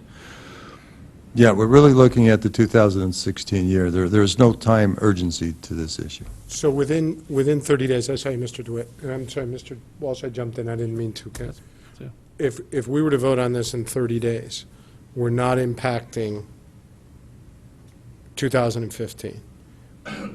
There's a likelihood we could have better information from FEMA. Flood and Erosion would have delivered their report to the Board of Selectmen on December 17th. We could allow more time to get an answer on option 9 as to whether those are reasonable cost estimates, going back and forth on that. Does that sum it up? Yes, sir. Based on some of these facts and based on not knowing about the reimbursement issue, I am pained to have to make a motion here because I think this project has been delayed way too long, years too long. But despite that, because we're relying on 75% reimbursement, and I'm not exactly sure sitting here today whether we're going to get it or not, and I do like option 7A. I'm prepared to vote for it, but I need to know we're going to get that 75%. I'm going to make a motion to table this until a date certain. At least we'll table it, and we'll bring it up at our next meeting in January. Your date certain, January 6th? January 6th. Does Mr. Walsh's motion have a second? Seconded by Mrs. Leclerc. That motion is before us. Any comments? It's non-debatable. Yeah. True. Okay. Mr. DeWitt has a comment. No, it's not debatable. We're going to vote on it. Point of order, Mr. Chair? Yes. The table motion is probably inappropriate. That may not be debatable, but the motion I believe you're trying to make is postponed to a date certain, which is discussed debatable. You're right. Thank you. Go ahead, Mr. DeWitt. And then I'll go over to Mr. Stone. So, and believe me, I'm not trying to be difficult here, but if in 30 days we do have better information, I mean, what number do we have to get to before we change our mind from a 7A to a 7 to option 9? I mean, if Bob comes back next week and says, yeah, you know, it's 70%. I mean, I get it. 30 days of more, we could always ask for 30 days of more information, and we would never, you know, we wouldn't have built the damn thing 3 years ago. So I'm Keep it to the motion to table, Sure. so you don't support the motion to table. okay. I don't know what we're going to Okay. know in 30 days that's going to make a substantial difference. Thank you. We'll go over to Mr. Stone, and my apologies for not recognizing you first. I don't see the point in delaying this. I think if we vote for the motion, I think it's just delaying this more. If we pass this, I think the consensus around here is for 7A. So my feeling is we deny your motion, vote for 7A, and if we get new information, you know, we could hold off the project, and the building committee doesn't have to start right away. They could actually wait until they get the new information, and then start from there. Thank you, Mr. Stone. Any other comments on the motion? Seeing none? Yeah, please, Mr. Brackville. Yeah, I agree with Mr. Stone in the sense that we shouldn't delay the vote on 7A. From everything I'm hearing, as Mr. DeWitt eloquently put it, the chances of getting no reimbursement is virtually zero.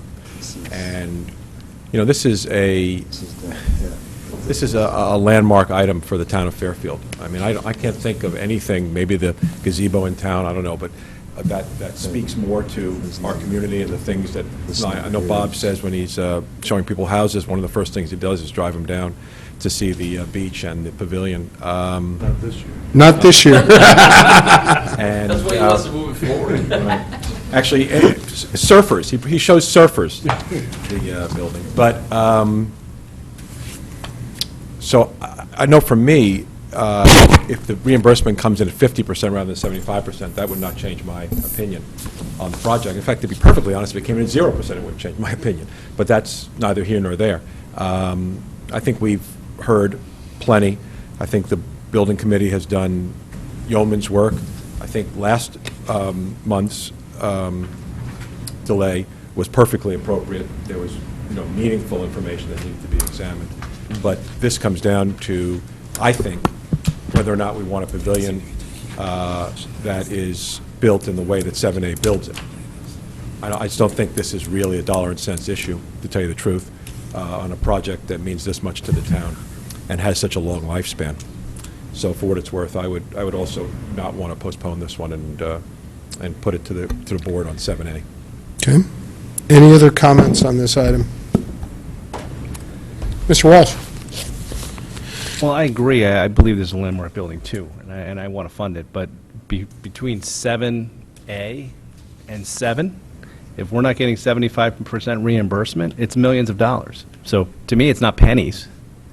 It's not a small amount. It's definitely an amount we got to look at, and it's definitely an amount that you'd have to look at the $38,000 a year to figure out whether you'd ever want to touch doing the lockers or not doing the lockers.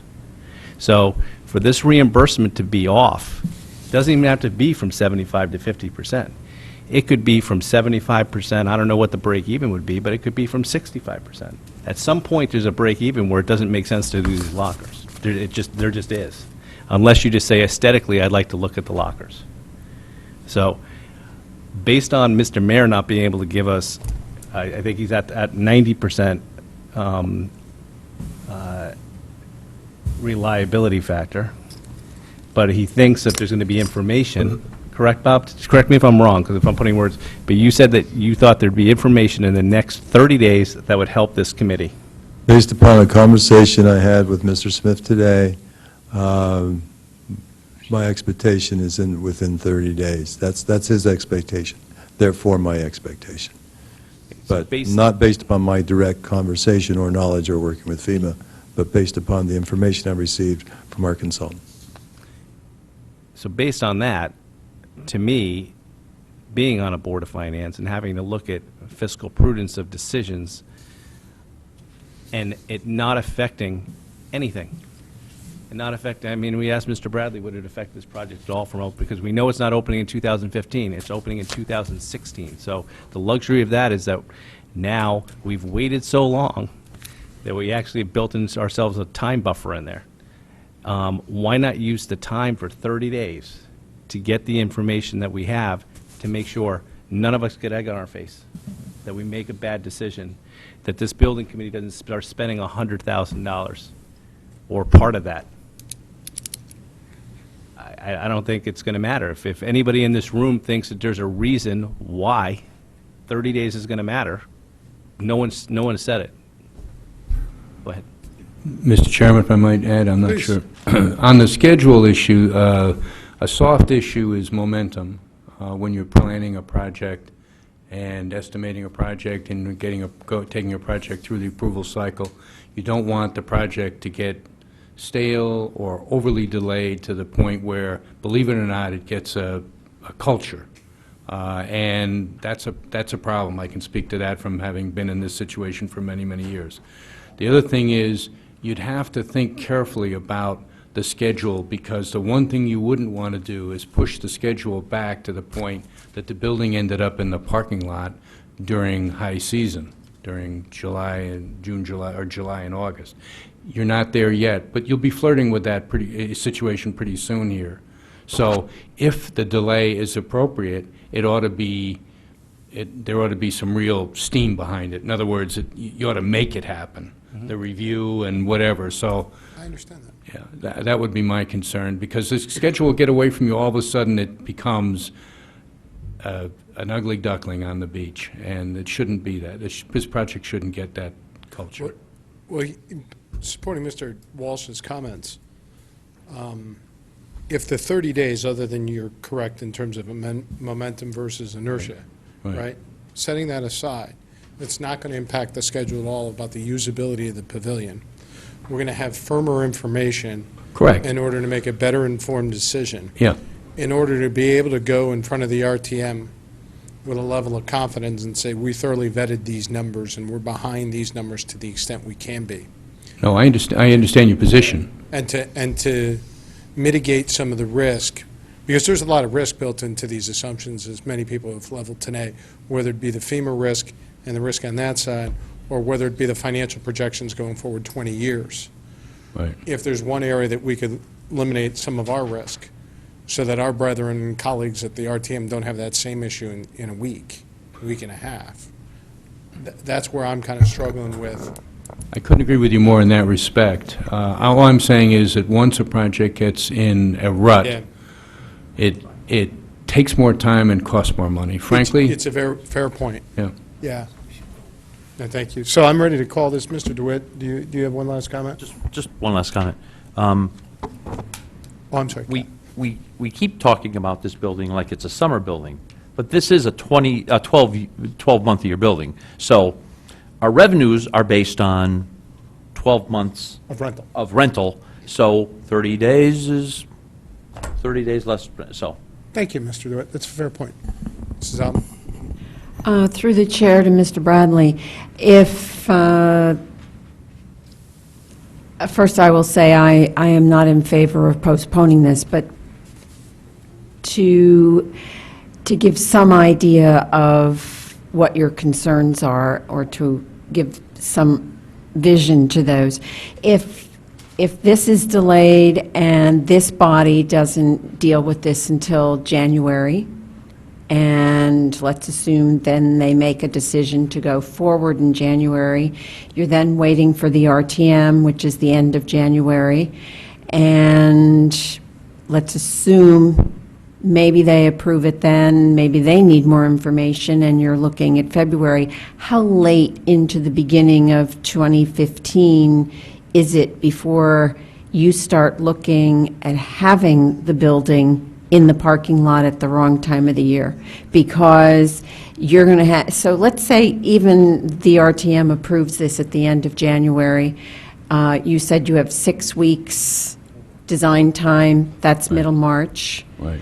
Then you have, you said, was there time in addition to that for another piece of the job? Well, there is about 6 weeks of design. There's probably 3 weeks of the final budget and the guaranteed maximum price, which is putting all the numbers together to the point where the construction manager would guarantee the cost. And then there's the bid period, which is another 3 or 4 weeks. So you're looking at So essentially 12 to 15 delaying this weeks. beyond the month of December puts that building in the parking lot.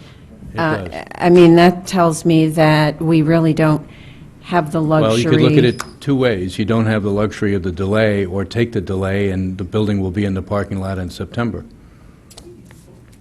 Right.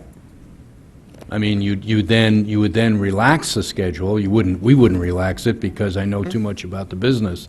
You wouldn't dare relax it, but you'd push it to the point where you move the building Labor Day. Right. And you worked through the fall and into the spring and delivered it well in advance of its requirement for 2016. But the schedule that you and the building committee have outlined thus far, is that one that you're more confident of? I mean, once you start changing your schedules, do you start putting at risk economic surprises, other surprises? You do, but that's my point to the chair, and that is, in the committee and the board, and that is that if we're having a healthy business discussion here, which we are, and we pursue this over the next 30 days to obtain more confidence. I can't speak to the motion one way or the other, it's not my job. But as long as in January the decisions are made, I think we maintain momentum. And in maintaining momentum, people don't, you keep the right people engaged, you keep the momentum. And you eliminate the project getting stale, you eliminate stale pricing, you eliminate the people in the trade saying, well, they're never going to build that, or we don't have that much confidence, so we're going to throw in a bid instead of really looking at it as a competitive price project. So I think, I can't see I mean, if you want to delay it to have a greater level of confidence on your funding, it's not going to have a significant impact on the project, because we've already passed the summer of 15. But if everybody fools around with it until March or April, it becomes expensive, frankly. Well, and these numbers, construction numbers won't hold. Oh, We don't have to. it's an increasingly competitive market, Yeah. and you know, it's been hovering around at 2% as far as annual increase. It's probably closer to 4% as we look at it today. So there would be some escalation, but we're not there yet. We need, Right.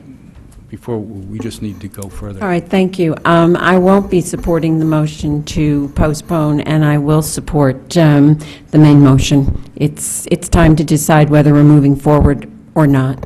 Thank you. Any other questions, comments, concerns from board members? Seeing none, let's call this to a vote on Mr. Walsh's motion to table. Yeah, oh, to move this, postpone it, sorry, not the table, postpone it, that was my word. Date certain, January 6th meeting. All right, Mr. Walsh? All in favor? Opposed? Abstentions? Okay, that motion carries, so this item will be on our January 6th agenda. And if I could ask just for the follow-ups that we had discussed, a little bit more information on option 9 in terms of the pricing.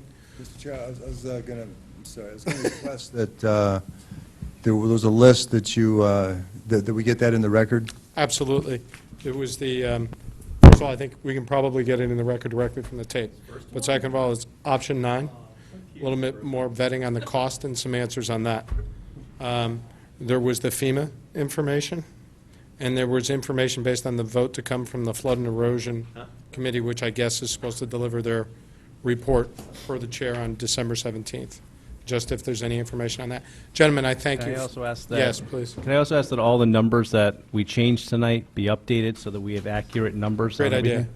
Yeah, can we just update the... I was going to give you guys an A for total absolute politeness for leaving that silent. I'll take a B. Thank you very much. Gentlemen, I thank you for your time. Members of the audience, I thank you for your time here. To hear and consider and act upon other communications. I do not have any other than the resignations of our two members. And I would like to give them the floor for any comments they have. But before I do, Mrs. Albin, I'd like to specifically thank you for your about 2 years' service on this board. You've brought a unique perspective, a unique point of view, educated some of us on the Board of Education, and the workings and the thought processes there. So we thank you for that and for all your efforts here. Mr. Brockfeld, you've been on this board for almost 5 years. You've left a lasting impression in terms of what we focus on and our thoughts on investment income, the way we manage our cash management, and just your collegial nature. So I thank you very much on behalf of the board for all your hard work and effort, and both of you will be missed on our board. So I'd like to turn it over. If you have anything you'd like to say, please feel free. Well, actually, first of all, thank you very much for those kind words. At this hour, I'm going to be very brief, and plus with my wound, I can only talk so much before pain sets in. So honestly, I can just say that it's been 5 very rewarding years. It's been an honor and a privilege and a pleasure to serve on the board. I'd say that it's a terrific group of people who clearly put the interests of the town at first blush. And I leave the board hopefully landing on another board very quickly, and I don't leave the board with any concern that the health of the town and the financial security of the town is in any way in anything but excellent hands. And so I thank everyone, my fellow board members, Mr. Mayor, Mr. Tetro, and particularly Mr. Stone, because when I moved to town and Bob sold me a house, we started a wonderful friendship, and one of the things that he did was bring me into the political process of the town, which when I lived down in New York City, I had no involvement whatsoever. So it was really through Bob that I even was exposed to participation, and it's been very rewarding, and I owe him a thank you for that. So thanks very much. Thanks. Thanks, Mr. Brockfeld. Mrs. Albin, do you have anything? I just want to say it's been a pleasure working with everyone here, and these 2+ years on the Board of Finance have been a nice perspective for me, in addition to the long time I spent on the Board of Ed and the other things that I've done for the town. I will continue doing other things that are probably more finite in their scope, and hopefully won't have the late hours that this and my prior board did. And after 15 years, I'm just looking forward to shorter work assignments. And you'll see me around helping out in other ways, and I have enjoyed working with you all, and I wish you all well. Take care. Thank you. Does anybody else have anything they would like to say? Mr. Stone, you chased everybody off. That's what I was going to say. And everybody who sits next to you leaves. I don't know what I did to deserve this, but I just want to thank my 2 colleagues from my party for being here. I think you did a great job, brought a lot to this board, and I especially are going to miss both of you. It's been a great couple of years, 5.5 with Ken and about 2 with Kathy. So I know we have 2 new members coming on, which I think you'll be very happy to see, and will work well with us, and I look forward to it. Thank you, Mr. Stone. Anyone else? Seeing none, I'm going to call to a motion to adjourn. Mrs. Albin, do I have a second? Mr. Brockfeld. All in favor of adjournment? All opposed? Good night, everybody. We're done.